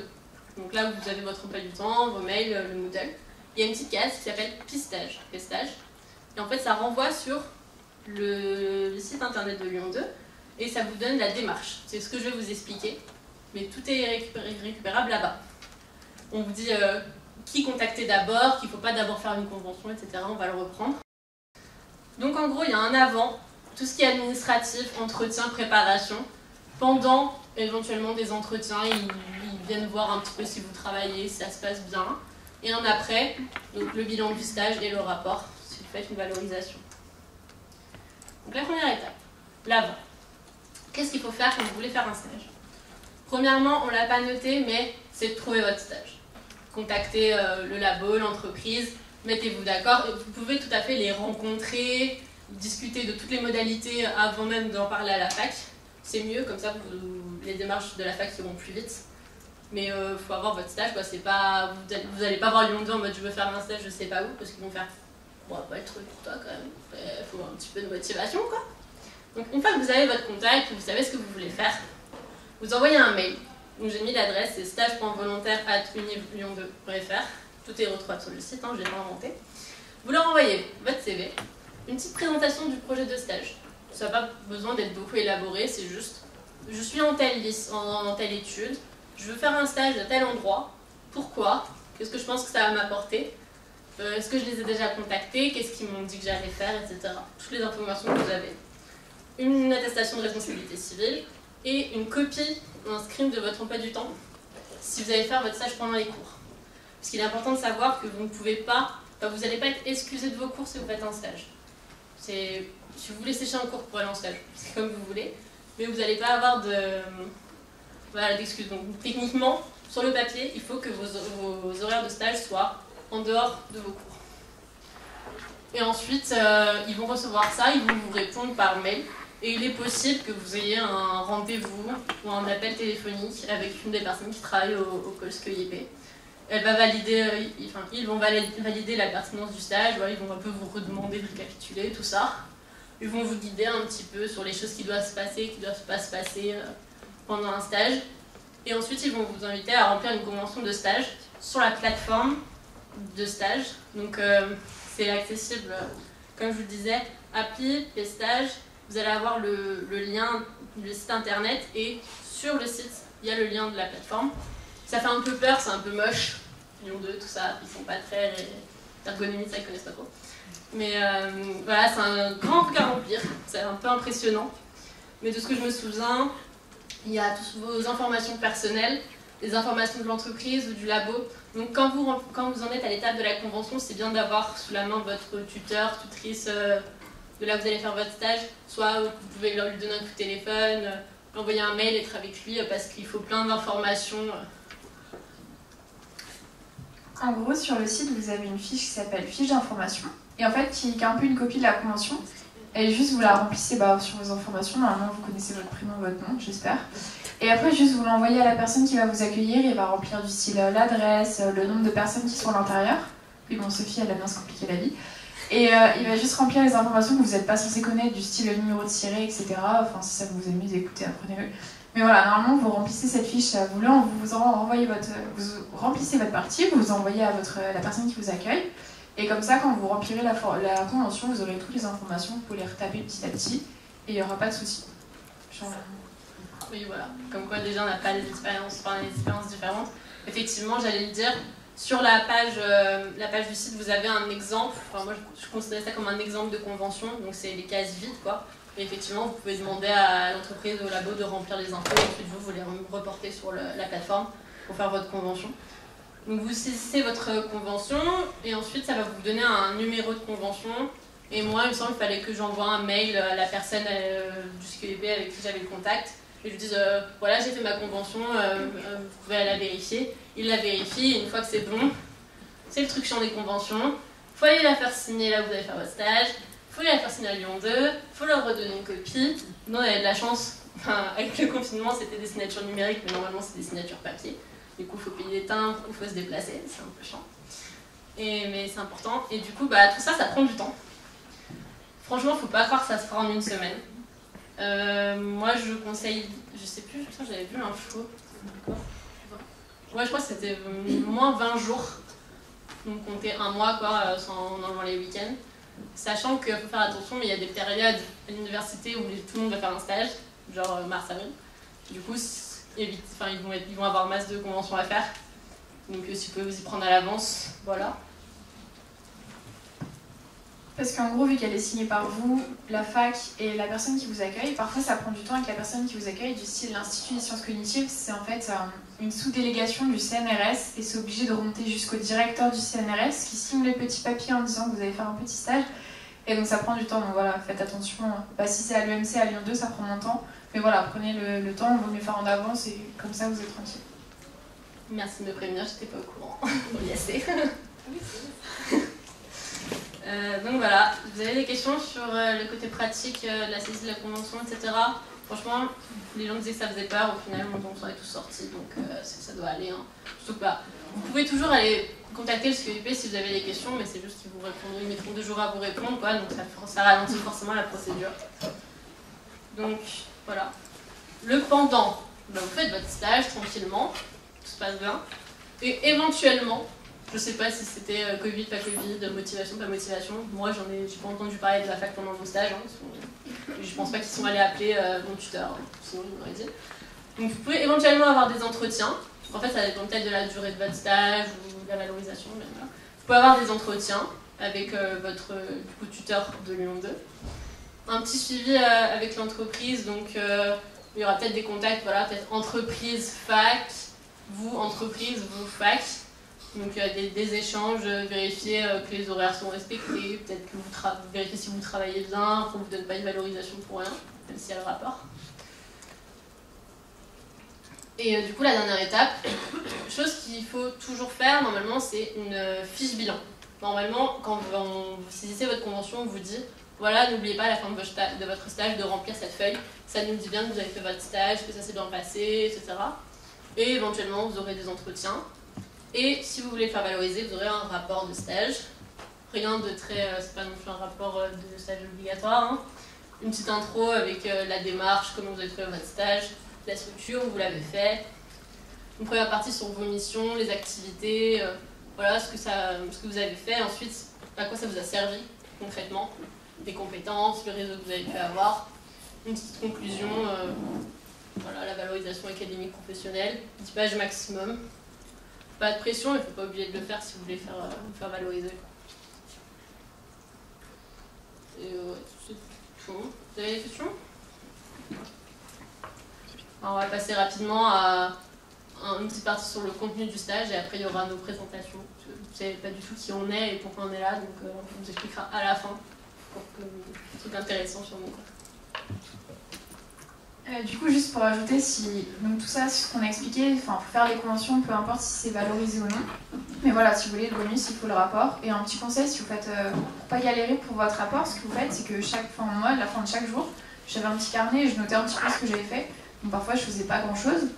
Et parfois, du style, j'ai lu des articles, j'ai traité des données, etc. Donc au moins, je savais un petit peu ce que j'avais fait chaque jour et c'est peut-être plus simple à la fin de raconter ce que vous avez fait. Mais voilà, après, c'est pas de pression, c'est un dossier pour être valorisé. C'est pas un dossier de master, donc faut pas non plus trop vous paniquer. Oui. Et on doit le rendre combien de temps après le rapport de stage? Tu peux Rosa demander au bout de combien de temps tu devais le rendre. En fait, ça dépend de comment tu finis ton stage. Mais à la fin du stage, tu remplis une fiche bilan déjà qui fait un état un petit peu de ce que tu as fait. Et après, ils te diront, bah, vous avez tant de temps pour le remplir, mais je crois qu'on a le temps. Je sais pas, mais je suppose que c'est pour la valorisation du deuxième semestre. En fait, si tu finis ton stage en mai, bah, tu vas être un peu dans la merde parce qu'il faut que tu fasses tes partiels et il faut qu'ils soient rendus avant les jurys, quoi. Je pense que c'est ça. Si tu finis ton stage en janvier, tu le fais et tu le rends. Enfin, je sais pas. Mais c'est quand même possible de faire des stages volontaires sans la valorisation une fois le semestre fini? Oui, en fait, c'est ce qu'on disait au début, tu as le droit à une fois en licence et une fois en master un stage valorisé avec les points bonus sur le semestre pair, donc le deuxième. Mais tu peux faire autant de stages volontaires non valorisés que tu veux. Genre, si tu en fais un par semestre, un par mois, non, par mois c'est compliqué avec les conventions. Mais voilà, tu peux en faire autant que tu veux, tant qu'ils ne sont pas valorisés, allez-y, franchement, foncez. Vous voulez faire tester tous les labos du cours, testez tous ça. Franchement, on vous dira rien. Donc voilà, c'est juste... Mais c'est juste que si c'est valorisé, il y a un petit peu plus de suivi, forcément, parce qu'ils ne vont pas vous rajouter les points pour rien. Mais si c'est pas valorisé, oui. C'est possible de faire un stage le semestre impair et d'avoir la valorisation du coup après au semestre pair? Oui, en fait, on s'inscrit. C'est comme, du coup, ça peut servir à tout le monde, mais en gros, vous avez la valorisation étudiante. Et c'est des bonus quand vous faites partie des assos, vous faites des services civiques, etc. Et pareil, vous pouvez vous inscrire et prévenir le SQIP, dire bon, bah, moi, je vais faire un stage qui se finit en janvier. Est-ce que je peux prendre un rapport de stage pour avoir un bonus sur mon deuxième semestre? Et il n'y a pas de souci. En gros, c'est une question de technique. Hein. Ils mettent les points bonus sur le semestre 2 pour avoir le temps de gérer. Enfin, en gros, ils font une seule session où ils gèrent la valorisation. Mais peu importe quand est-ce que vous faites peu importe quand vous faites votre stage, ce sera toujours au deuxième semestre par contre. La valorisation, du coup, c'est une fois par cursus licence, master, et du coup, est-ce que c'est une fois par cursus d'un diplôme en général? Ouais, je pense que c'est ça. Oui, c'est plus que oui, c'est ça, c'est par diplôme en fait. Je fais 2 licences, ça marche aussi. Ouais. C'est juste. Mais fun fact, il y a quasi tellement de personnes qui a fait ça qu'il y a une personne de l'association qui l'a fait dans tous ses diplômes et ils savent plus quoi lui créer comme entretien à passer parce qu'ils n'ont jamais vu ça. Mais ouais, ça dépend, c'est par cycle. Donc si tu fais 2 licences séparées, tu peux en profiter. Après, si vous faites du sport, si vous faites de la langue des signes ou autre, vous embêtez pas avec un rapport de stage. Hein. Clairement, si c'est juste taper dans un ballon, non, je rigole, le foot c'est plus que taper dans un ballon. Mais voilà, enfin, faut pas vous mettre la pression. Dans tous les cas, le stage, ça vous sert même si vous n'avez pas les bonus par rapport à ça. Si vous avez d'autres bonus, les supprimez pas pour le stage. En tous les cas, vous aurez de quoi justifier que vous avez fait un stage sans avoir besoin des points sur votre année. Du coup, est-ce que vous avez d'autres questions par rapport à ça pendant qu'on y est? Ok. On va passer un petit peu au contenu du stage, donc ça va être assez rapide parce qu'après on va vous raconter nos expériences, donc ça sera un peu redondant si on explique beaucoup. Mais globalement, qu'est-ce qu'on fait pendant un stage? Déjà, beaucoup de gens nous demandent, et en fait ça dépend vraiment de où vous êtes. Ça veut dire si vous êtes dans une petite boîte, une grosse boîte, un laboratoire, sur quoi ils travaillent, etc. Mais globalement ça peut être beaucoup de choses. Par exemple dans la recherche ou autre, dans les boîtes ou autres, ça peut être beaucoup de bibliographie. Donc vous renseignez sur des méthodes particulières qu'ils veulent mettre en place, soit dans l'entreprise, soit des méthodes de recherche. Ça peut être aussi gérer des dossiers, etc. Ça peut être traiter des données. Donc pareil, que ce soit en entreprise ou dans la recherche, beaucoup ils sont très friands. Si vous savez utiliser Excel, vous allez être les rois là-bas. Encore mieux si vous connaissez R, mais déjà Excel, c'est impressionnant pour eux. Les tableaux croisés dynamiques, wow, ils sont fans. Ça peut être aussi si vous devez créer des questionnaires, du style des questionnaires de, je sais pas, des échelles de satisfaction, des échelles psychométriques, etc. Donc voilà, c'est assez large.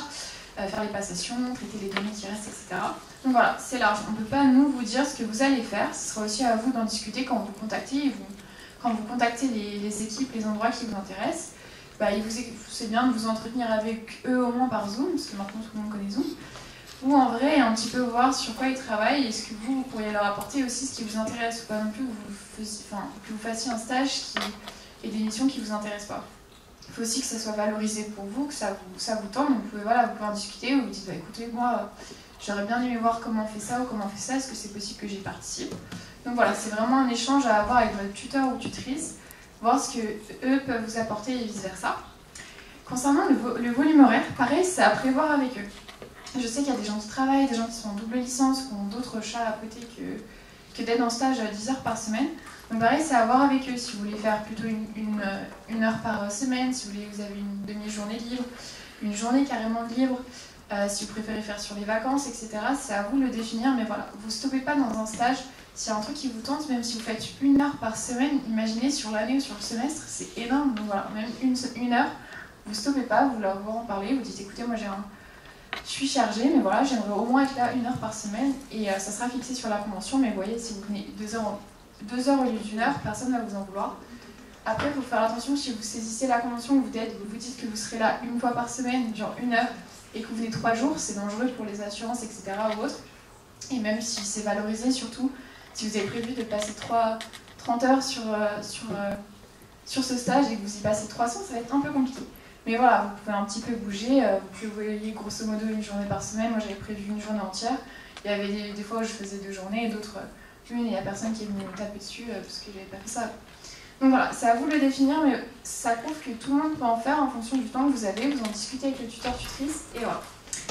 Et surtout quand vous êtes là-bas, profitez-en pour échanger, profitez-en pour voir un petit peu l'ambiance de travail, c'est-à-dire qui travaille là-bas, un petit peu les cursus qu'ils ont fait, ce qu'ils veulent faire, s'ils veulent rester dans l'entreprise, s'ils vont partir, comment ils ont connu l'entreprise, s'ils ont des infos à vous donner, enfin voilà, n'hésitez pas à poser des questions, un petit peu apprendre à connaître tout le monde sur l'ambiance, sur les parcours, et puis en fait vous faire un réseau, parce que si jamais vous avez un jour besoin de refaire un stage à cet endroit ou d'avoir des contacts, des réponses à une question, c'est toujours utile de vous dire vous avez rencontré quand même des gens qui travaillaient déjà et vous pourrez leur reposer des questions. Donc voilà, ça, il ne faut vraiment pas hésiter. Il faut poser des questions, il faut se faire un petit réseau et ça servira toujours. Est-ce que tout est bon pour l'instant? Est-ce que ça répond un peu plus aux questions sur ce qui se passe en stage? Vous voyez, c'est assez large et c'est aussi à vous de le définir. Donc voilà, il n'y a pas de pression. Oui. Moi, j'ai déjà un travail à Lyon 2 et je voulais faire un stage. Ici, et du coup on a refusé. Pourquoi? Donc, parce qu'en fait on ne peut pas accumuler plusieurs contrats. Ah oui, donc, ça, ouais, ça. Par exemple pour le laboratoire VMC ou BDL, je pense que ça peut poser problème par rapport à ça. Ok, du coup la question qu'il a posée, c'est que, la question remarque, c'est qu'en gros quand on travaille à Lyon 2, il y a pas mal, vous savez, des services civiques, on peut travailler au SQIP, etc. La CAFET, on a déjà un contrat à Lyon 2 et on ne peut pas les cumuler. Donc, par exemple, si vous travaillez sur l'année, vous ne pouvez pas faire les jobs qu'il y a à la rentrée sur la compagnie des étudiants. Il faut faire attention parce que le laboratoire OMC et le laboratoire de dynamique du langage, ils sont tous les deux rattachés à Lyon 2. Comme je vous ai expliqué, tous les laboratoires sont rattachés. Et en fait, parfois ils refusent parce qu'ils prennent ça comme un contrat. Une convention, c'est quand même un contrat particulier. Donc voilà, ça faut faire attention. Si vous êtes employé rattaché à Lyon 2, déjà pour un emploi, vous pouvez malheureusement pas postuler à l'EMC ou au laboratoire de dynamique du langage. Mais comme vous l'avez vu, il y a pas mal, beaucoup d'autres laboratoires. Donc normalement, vous devriez trouver votre bonheur. J'espère que tu trouveras, mais voilà, courage. Il y a pas mal de trucs. Je pense que tu peux trouver sans souci. Est-ce qu'il y a d'autres questions par rapport au contenu de stage? Bon, bah, ça tombe bien parce qu'on va nous vous raconter un petit peu notre histoire. Donc en entreprise et en laboratoire pour un petit peu que vous sachiez mieux comment on a fait notre démarche et ce qu'on a pu faire et ce qu'on a pu en tirer. Donc tout d'abord, on a Sophie Martelet qui a fait son stage en data science chez Rod Biscore, donc qui va se présenter et après il y aura moi, mais je le présenterai plus tard. Ok, c'est parti, racontage de vie. En vrai, c'était une bonne année, donc c'est sympa, vous allez voir. En gros, rapidement, qu'est-ce que j'ai fait? Mon parcours. J'ai fait un bac ES. En sortant du bac, j'ai fait une première année de lettres, langues, sciences du langage à Lyon 2. Et pendant cette année-là, j'ai découvert la licence MIH, donc mathématiques, informatique, associée à une science humaine et sociale, dans mon cas, sciences cognitives. En gros, pour vous expliquer rapidement, donc je suis maintenant en master d'informatique. Qu'est-ce que je fous donc à parler de sciences cognitives, vous me direz. Bah, en fait, ça m'intéresse toujours les Sciences Co. Ça m'intéresse dans mon projet professionnel. J'ai juste choisi d'étudier des trucs un peu plus pratiques, parce que moi, en gros, ce qui m'intéresse dans les Sciences Co, c'est le côté pratique. Tout ce qui est théorique, les recherches de base, ça ne m'intéresse pas trop. J'aime le côté applicatif. Et du coup, plutôt que de faire un master de sciences cognitives, où j'allais rapprendre de la théorie, un petit peu d'appli, mais voilà, j'ai décidé de faire de l'informatique.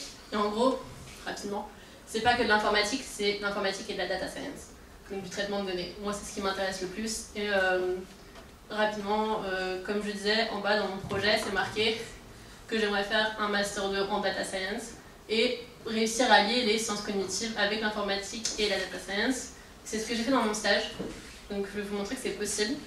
Et c'est aussi pour vous montrer que même juste avoir fait une licence de sciences cognitives, ça peut vous suffire pour dire que vous y connaissez dans le domaine. C'est mieux que les gens qui n'en ont pas fait du tout, parce qu'il y en a plein qui travaillent dedans et qui n'ont pas fait d'études.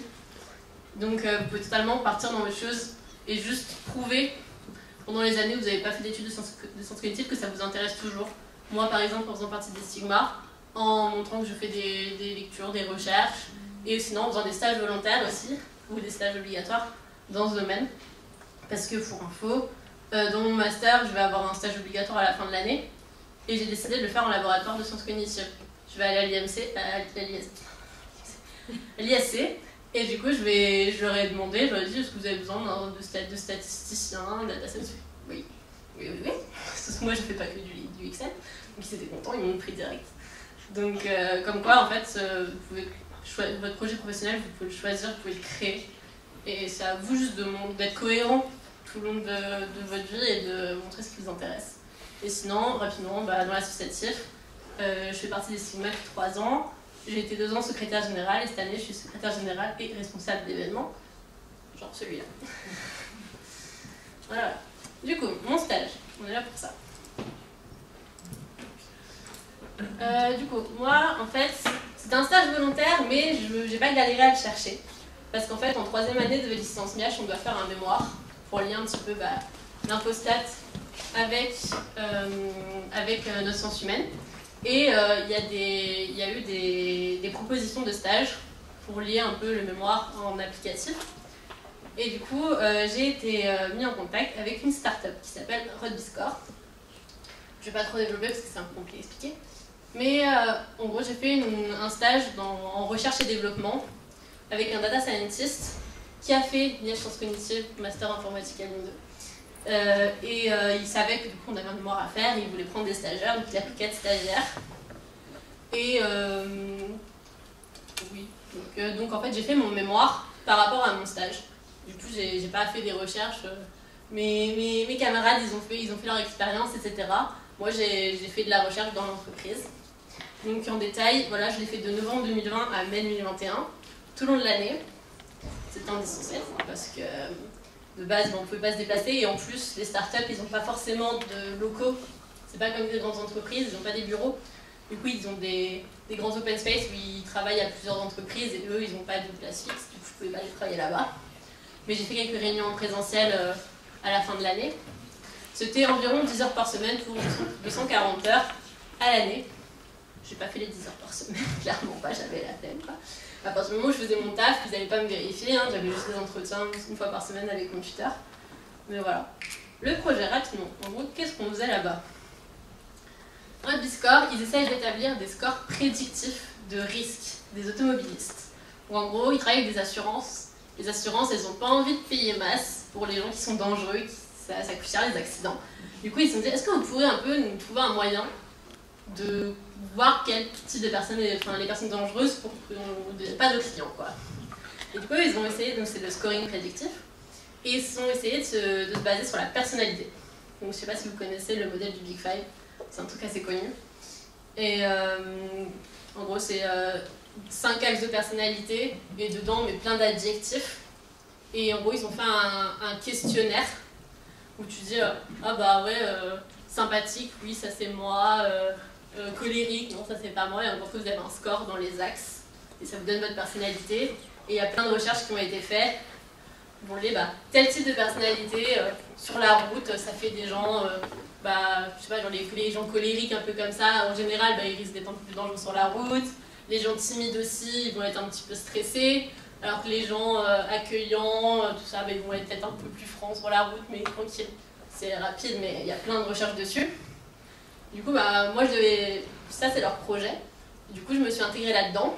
Donc au début, j'ai fait plein de recherches biographiques pour comprendre le modèle, pour comprendre pourquoi ça parlait de ça, pourquoi il parlait de ça, plein de choses. Donc j'ai fait beaucoup de bibliographie en anglais, mais c'était intéressant.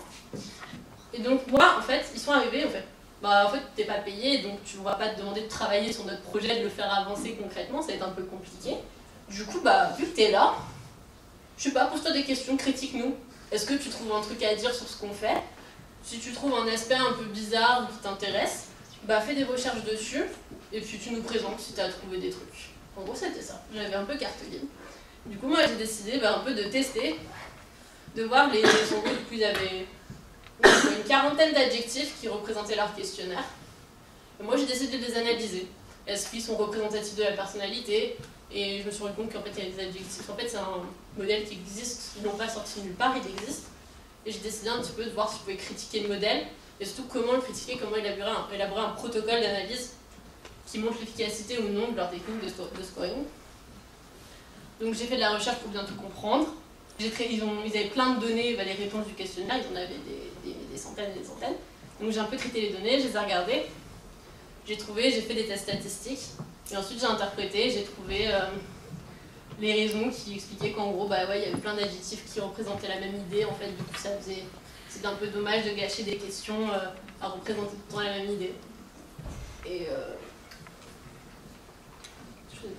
voilà, moi c'était méga intéressant, et du coup, on peut vous demander un peu à quoi ça a rapport avec les sciences cognitives, mais en vrai, c'est compliqué à expliquer, mais il y en a, sachant qu'il y avait une de mes collègues, elle avait fait un master de sciences cognitives de l'UNO.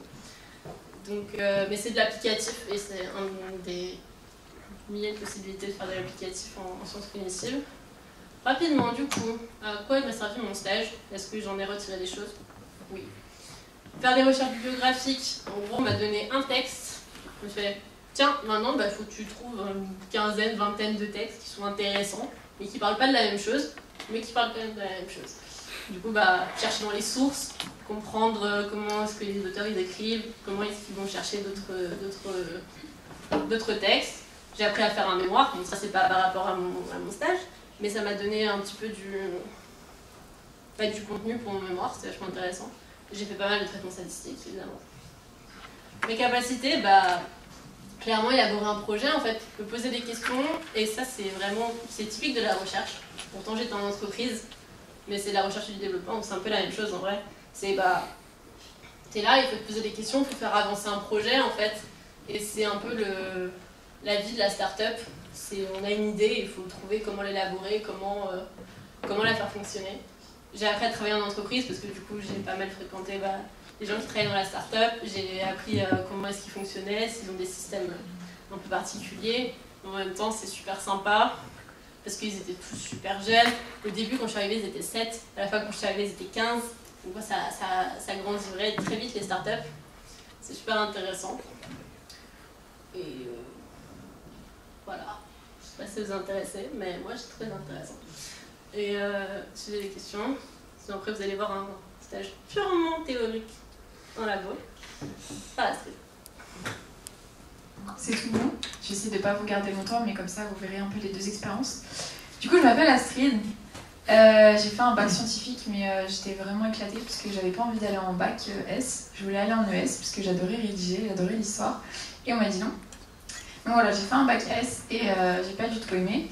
Je voulais être pilote d'avion de chasse, donc malheureusement j'ai une vue assez nulle, donc voilà. Donc j'étais en S, j'aimais pas ce que je faisais et j'ai découvert par hasard les sciences cognitives quand j'ai dû faire une fiche de lecture en français que j'ai cherché sur Wikipédia comment faire.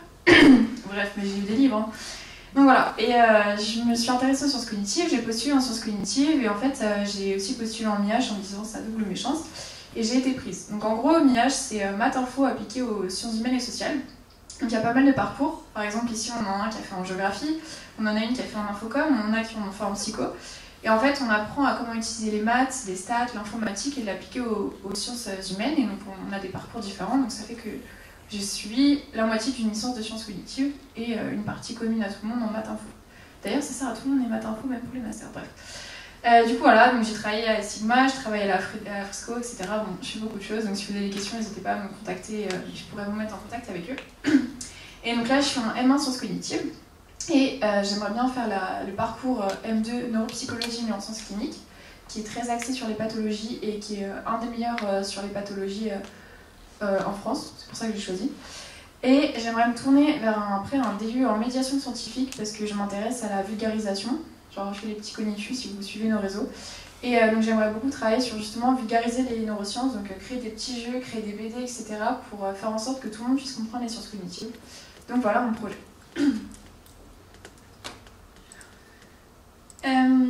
Du coup, je me suis dit, j'ai envie quand même de tester un peu, j'aime bien les neurosciences. J'ai suivi le cours de psychobiologie de Léon Tremblay en L1 et j'ai envie de faire ça. Du coup, j'ai contacté Léon Tremblay en lui disant « Ouais, j'ai trop aimé votre cours et j'aimerais beaucoup voir ce que vous faites un petit peu de plus près. » Donc je savais qu'il travaillait dans l'équipe physiopathologie des ganglions de la base. Hein. À l'époque, je ne savais pas du tout ce que c'était. Le ganglion de la base, c'est au centre du cerveau. Il y a le striatum, vous avez peut-être entendu parler. Mais voilà, donc j'ai travaillé là-bas, donc à l'Institut des sciences cognitives Marc Jeanneret, qui est dans Vinatier, qui est rattaché au CNRS. Et du coup, j'ai travaillé là-bas sur un projet avec le CHU de Saint-Étienne. Mais je vais vous expliquer tout ça. Donc pareil, j'étais en MIH, on avait un mémoire obligatoire. Et donc je me suis dit, écoutez, moi j'ai pas envie, j'aime bien fusionner tout ce que je fais pour gagner du temps. Donc j'ai fait un stage volontaire et j'ai dit toutes les données de mon stage vont partir dans mon mémoire, la bibliographie que je fais pour mon mémoire elle part dans mon stage et hop c'est plié, je fais 2 choses en un coup et c'est bon. Donc j'ai contacté Léon, je lui ai expliqué, je lui ai dit bah voilà, moi ça m'intéresse, j'aime bien ce que vous faites, est-ce que je pourrais faire un petit stage d'observation? Et il a dit bah là il y a la pandémie, c'était au début avant le 2e confinement, ouais. Il a dit mais ouais pas de souci, tu peux venir en hiver. Il a dit bon je prends pas des licences mais écoute tu fais un parcours assez atypique, bah viens. Donc comme quoi il faut vraiment présenter mon parcours, ça peut servir. Moi il a dit viens donc moi je suis venue.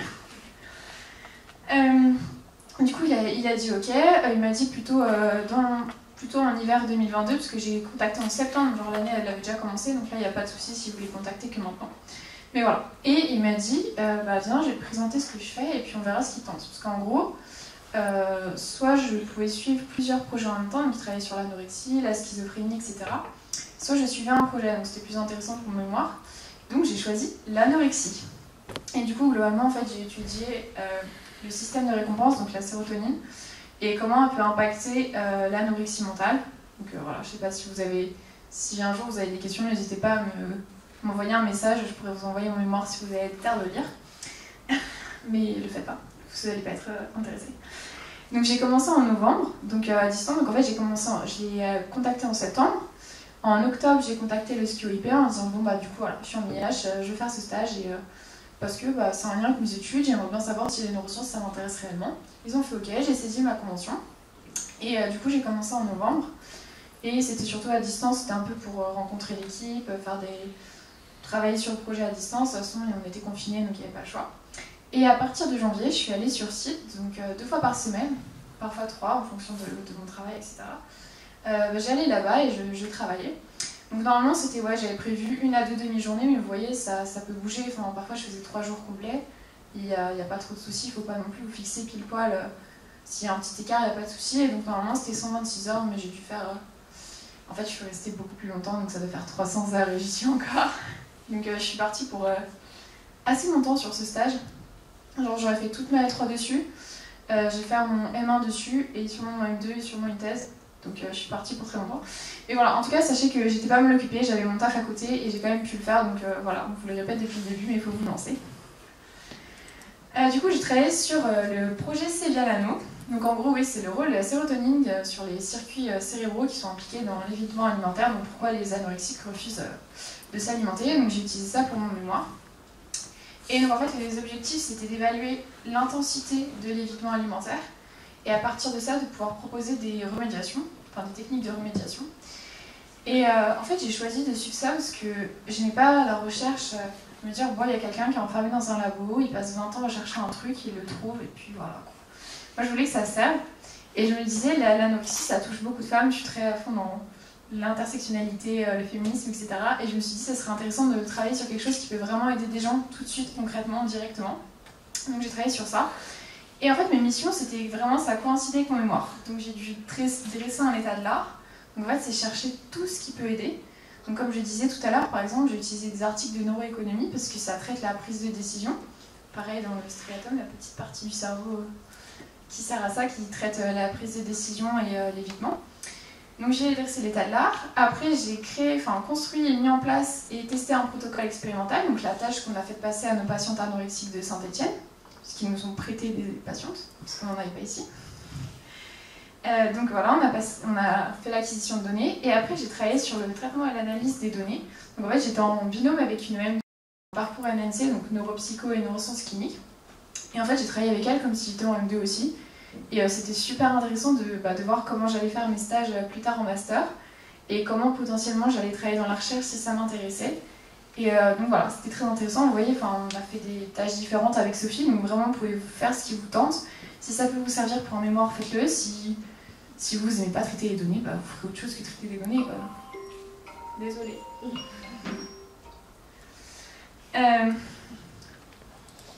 Est-ce que vous avez des questions sur ce que j'ai fait ou... C'est un peu tard pour parler de sérotonine, je comprends. Donc en fait, en compétences, j'ai un peu appris certaines choses comme Sophie.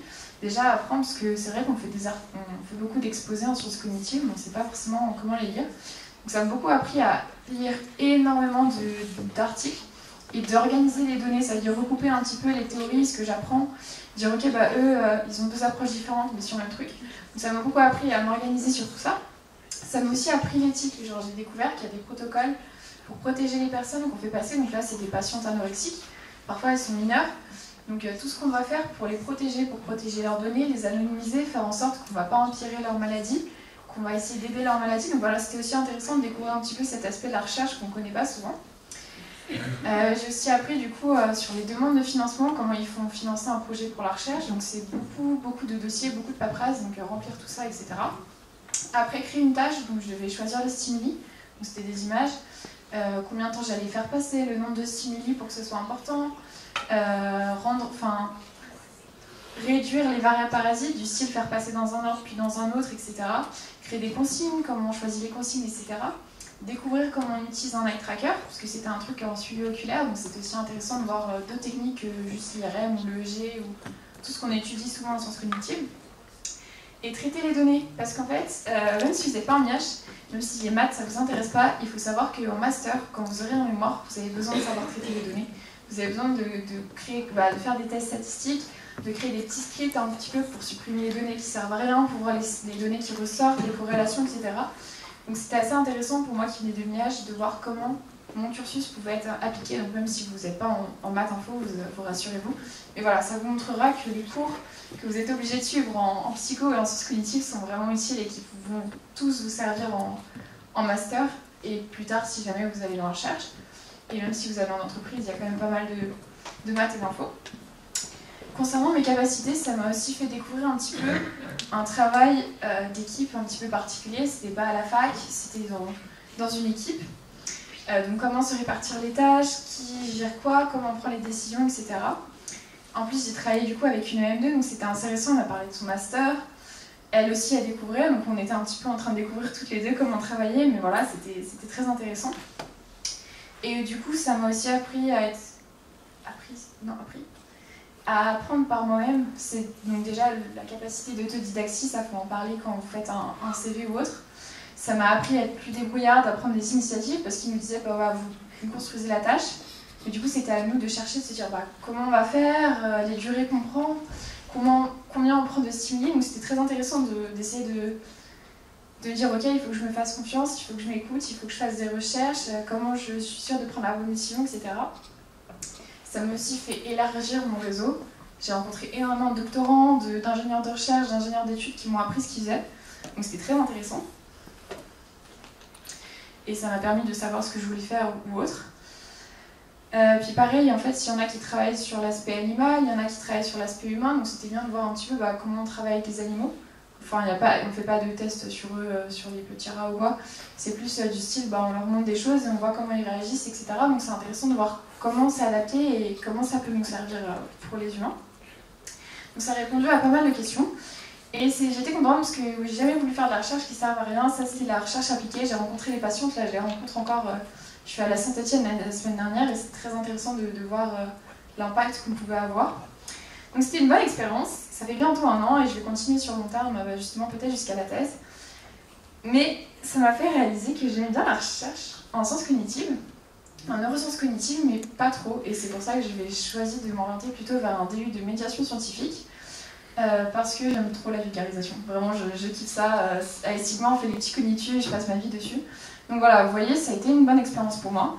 J'ai adoré l'équipe, j'ai adoré le sujet, je travaille encore dessus, mais ça m'a aussi permis de réaliser que c'était pas forcément ce que je voulais faire, en tout cas plus que ce que je faisais en neurosciences cognitives. Je voulais l'appliquer d'une manière différente et pas l'utiliser dans la recherche, mais plus utiliser les connaissances que j'ai pour les expliquer aux autres de manière ludique. Donc voilà, dans tous les cas, ça m'aura servi. Et c'était quand même une super expérience que je vais continuer encore longtemps avec Arthur. Donc voilà, on verra bien où ça mène. On va essayer de finir pour pas vous faire partir trop tard. Du coup, désolée pour ce petit lapsus, j'avais prédit en plus que je ferais un gros... Du coup, vous avez pas mal de ressources à Stigma sur nos réseaux. Vous avez les fiches métiers qui expliquent les métiers que vous pouvez faire. Les cognitifs, donc ça en fait partie. En gros, ça va être des astuces tout au long de l'année sur la fac, les CV, les lettres de motivation, etc. Il y aura des ateliers justement sur les CV et les lettres de motivation.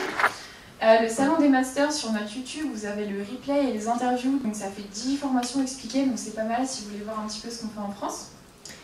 On aura en mars-avril, vous avez une journée qui est banalisée, qui présente les masters, et il y aura un forum de sciences cognitives. Donc ça sera l'occasion pour rencontrer des boîtes, des laboratoires, etc. Donc pareil, du réseautage. Mais voilà, ça peut être intéressant pour vous un petit peu de voir l'avenir qu'il y a en psycho et en sciences cognitives. On a aussi du coup à disposition le registre des anciens que je vous ai présenté, donc c'est ce qui a été fait il y a 2 ans qui a suivi 38 étudiants de Lyon 2. Et l'annuaire pareil qu'on vous a présenté avec tous les anciens et ce qu'ils font actuellement si vous voulez les contacter. La Fresco du coup c'est la Fédération française des sciences de la cognition qui est générale du coup qui est sur toute la France. Donc eux je vous ai parlé, il y a le salon des métiers, il y a le guide de l'étudiant, ça c'est sur leur site web, vous tapez Fédération Fresco. Et en fait, ils ont recensé toutes les formations en licence, en master et beaucoup de laboratoires. En fait, c'est vraiment pareil, c'est pas juste les plaquettes, c'est vraiment des gens qui ont raconté ce qu'ils ont fait, concrètement, enfin ce qu'ils ont réellement appris, pas juste que ok, il y a 40% d'informatique, c'est pour eux, qu'est-ce qu'ils ont senti dans les cours, qu'est-ce qu'ils ont pu avoir et ce qu'ils peuvent faire maintenant. Ils ont aussi un réseau alumni, donc qui est national, donc si vous voulez voir, ça s'appelle COG Alumni. Bon, ils font des jeux de mots aussi éclatés que les nôtres, mais voilà, il y a pas mal d'alumni, donc si vous voulez voir un petit peu des métiers et pouvoir contacter des gens qui travaillent dans ce que vous souhaiteriez faire, ou vous n'êtes pas sûr, au moment où vous saurez. Et il y a aussi une plateforme CogJob, vous n'êtes pas encore, enfin peut-être, il y a peut-être des M2, mais il y a aussi des offres de stage, donc pareil, c'est intéressant si vous voulez voir que vous avez un peu la flemme de faire des candidatures spontanées comme on vous a expliqué. Il y a aussi déjà des offres de stage, donc pareil, vous pouvez regarder ou au moins les conserver pour quand vous aurez des stages obligatoires, c'est toujours ça en plus. Et on a l'USQIP que Sophie a présenté, donc pareil, n'hésitez pas à vous rapprocher d'eux. Ils font pas mal d'ateliers aussi sur les CV, l'aide de motivation. Donc nous, on va essayer de faire un truc avec eux. Comme ça, eux, ils apportent leurs connaissances sur les CV, l'aide de motivation, et nous, on apporte nos connaissances en sciences cognitives. Ils font aussi des simulations d'entretien, même si ça ne vous sert pas pour vos masters ou vos stages, ça vous sert si vous voulez aller travailler aux Flams. J'ai l'impression que tout le monde travaille aux Flams. Voilà, ça peut vous servir, des simulations d'entretien, vous en aurez forcément dans votre vie. Ou alors vous êtes super riche, pourquoi pas, écoutez. Mais ça peut servir, au moins vous verrez comment les pauvres vivent. Ou pour faire les entretiens si vous êtes tellement riche. Et aussi, pareil, ça permet de créer et d'entretenir son réseau professionnel. Il donne plein de tips. Il y a même des petits jeux, c'est super chou. Mais il y a des petits jeux et puis vous apprenez un peu plus sur vous-même et sur la formation. Donc voilà, merci à vous. On mettra du coup on mettra le replay sur notre YouTube. On va faire des tips sur les réseaux, donc Cognitips, on va faire un petit peu un résumé de ce qu'on a dit.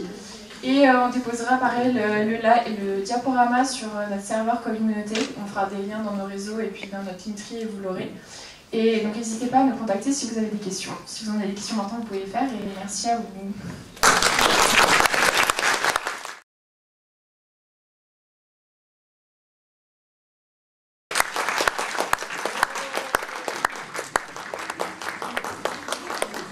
Désolée pour le retard et bonne soirée à vous. Et si vous avez des questions, n'hésitez pas à les poser. On est là et voilà. Et merci beaucoup.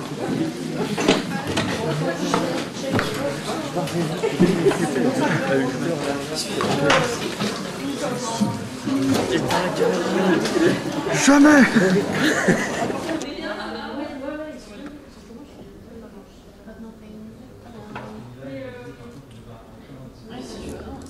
Ici votre Spocom en pleine action. Voilà, là on a Astrid qui se repose. Bisous. Vous pouvez parler un petit peu comme si vous parliez une présentation? Avec le micro, tu veux que je te fasse? Ah oui, putain, il y aura le micro. Non, c'est bon du coup. Vous m'entendez? Tu m'entends? Putain, il est mieux ce micro que celui du karaoké là. Ce serait très drôle. Arrête de chanter. Ah. Ça filme. Vous voyez pas qu'on fait 1m60?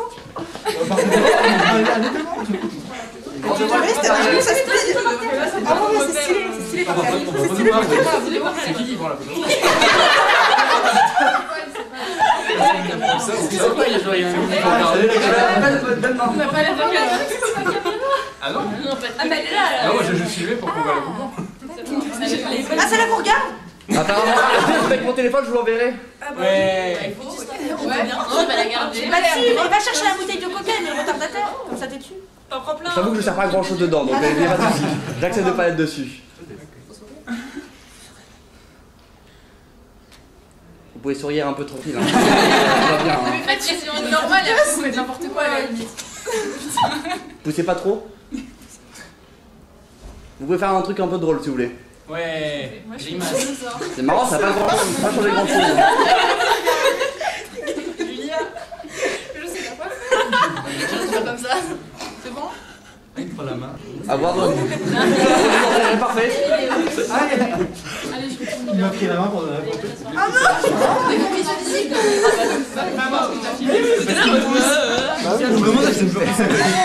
Je vois, je te vois bien, je fais. C'est marrant, le retardateur, mais j'espère que ça vient avoir un peu de temps quand même. J'ai mis 10 minutes après. Du coup, après, pour bien orienter les gens, ils s'assoient pas là, pas derrière. Derrière, je pense qu'ils peuvent s'asseoir. Ok, les gens juste pas là, pas là. Ok. Ouais. Est-ce que ça veut dire que tu as le moment où c'est... Mais c'est qui prend la photo? Ah oui, totalement. Trop bien. Après, attends. Attends, il faudrait que je vois. Je pense pas que je me. Ouais, les gens qui étaient accroupis, je sais pas si je les ai. Bah regarde si tu vois ma grosse gueule. Jeune. Voilà, ça filme maintenant. Parfait. Bienvenue pour le making of. Alors, petit débrief. Bonjour Lucie. C'est l'endroit où on a présenté. Non. Voilà, c'est à peu près tout le making. Là-bas, il y a un buffet. Non. Ah, là-bas. Ah, là, attendez, là dans cette zone. Comment on zoome, Michel? Comment on zoome? Là. Je crois que c'est là. Ah oui, ça doit être là. Là? Non, ça marche pas, hein. Ah, la technologie de nos jeux. Allô? Ah oui, ça va être Là, on avait nos intervenants, on sait pas qui c'est. Des clodos qu'on a récupérés dans la rue. Voilà. En vrai, ouais, qu'on demande là. Ouais. Et là-bas, il y a des chips, hein, c'est intéressant là-bas. C'est plus intéressant là-bas. Oui. Non, moi ce que j'ai trouvé intéressant, c'est le mec qui cherchait la prise et qui arrêtait pas de passer. Je vais l'horreur, surtout qu'à la toute fin. Oui. Genre, il se relève en mode. Ah oui. Bon. Genre vraiment, à un moment il s'est retourné et genre il devait encore checker sa prise et tout. Et là cette fois il s'est baissé et genre il a regardé en mode ok c'est bon, je dérange pas la caméra. Et il a commencé à faire ses bails. Genre. Donc il t'est passé 40 fois devant et la meuf qui se passe devant avec son talon. Pour rejoindre ses potes alors qu'elle aurait juste pu passer comme ça. Il est parti 10 minutes plus tard. Oui. Putain, je fume comme de la merde. Envie de la. Non, je suis comme ça. Attendez, je vais faire un travelling. Je suis perchiste, j'ai pas de perche. Merde! Where is the perche? Je vais faire un travelling en mouvement maintenant. Ce film, cette bague. Let's go! Parfait. Magnifique.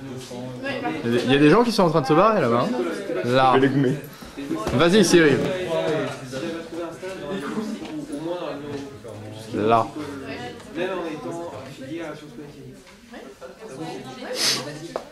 Et la neuropsie, ça fait partie des sens cognitifs. Pas très agressif, hein.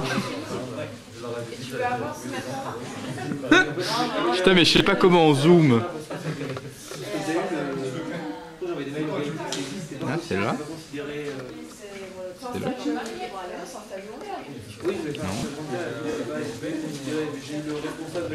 Comment on zoome? Ah, mais c'est un bordel. Là? Non.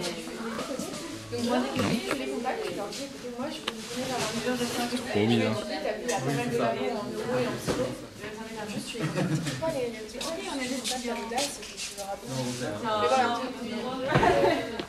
Tu mets en dehors de l'eau. Où sont les chips? Il y a plus de chips. Et pourquoi il n'y a plus de chips? Parce qu'on les a rangés. Mais on n'a pas d'eau. C'est là la caméra. Bonjour. À la Petit tienne. check. Allez, hic. Aïe aïe aïe, cette équipe de succès là dans la gestion du bar. Les gardiens du bar. Je te jure, regarde-moi. J'ai perdu mon verre. Oh là là. Voilà. T'as perdu? J'ai perdu mon verre. C'était un verre en plastique? En carton. Ah, c'est bien, c'est pas écolo. Oh, ça va. Hein. Et là, on voyait rien. On voyait des petits personnages là. Des petits personnages. Là, c'est Ici. Cyril. Ça, c'est Cyril. C'est un VP. C'est un géo. Ah, regardez-le. Il est là. Regardez, il bouge là. Où est Charlie? Là. Il est vert comme Saint-Étienne.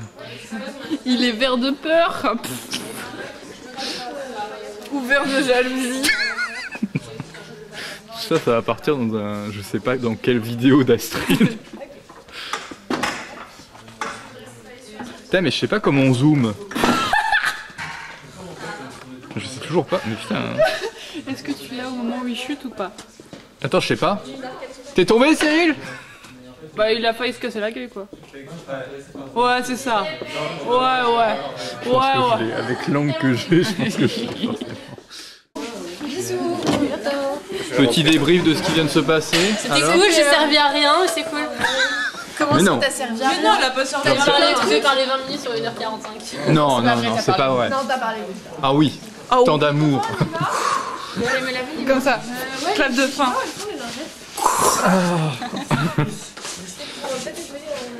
Alors, je vais où? Au revoir. Je sais pas qui c'est. Ça fait plaisir de te dire qu'on n'a pas 20 ans à Non mais Monsieur Richard, il est en train de tomber. Monsieur Richard, restez sur votre chaise. Regarde. On joue pas avec les handicapés, putain. Et merde. Où est la ceinture? Bon, parfait. Et debout. Tu l'avais hypnotisé à la base ou tu l'as juste tué à la base? Je l'ai tué. Ah non, ça marche pas comme ça du coup. Bonne nuit, Cyril. Regarde la présidence, t'as kiffé le ménage. Il est pas, Tentative de meurtre. il est pas assez. C'est le glissade. Fatiguée sa journée. Regardez mes cheveux roses. Rose. Oui, je vais bientôt faire un malaise, mais c'est pas grave. Non, je rigole. Ah.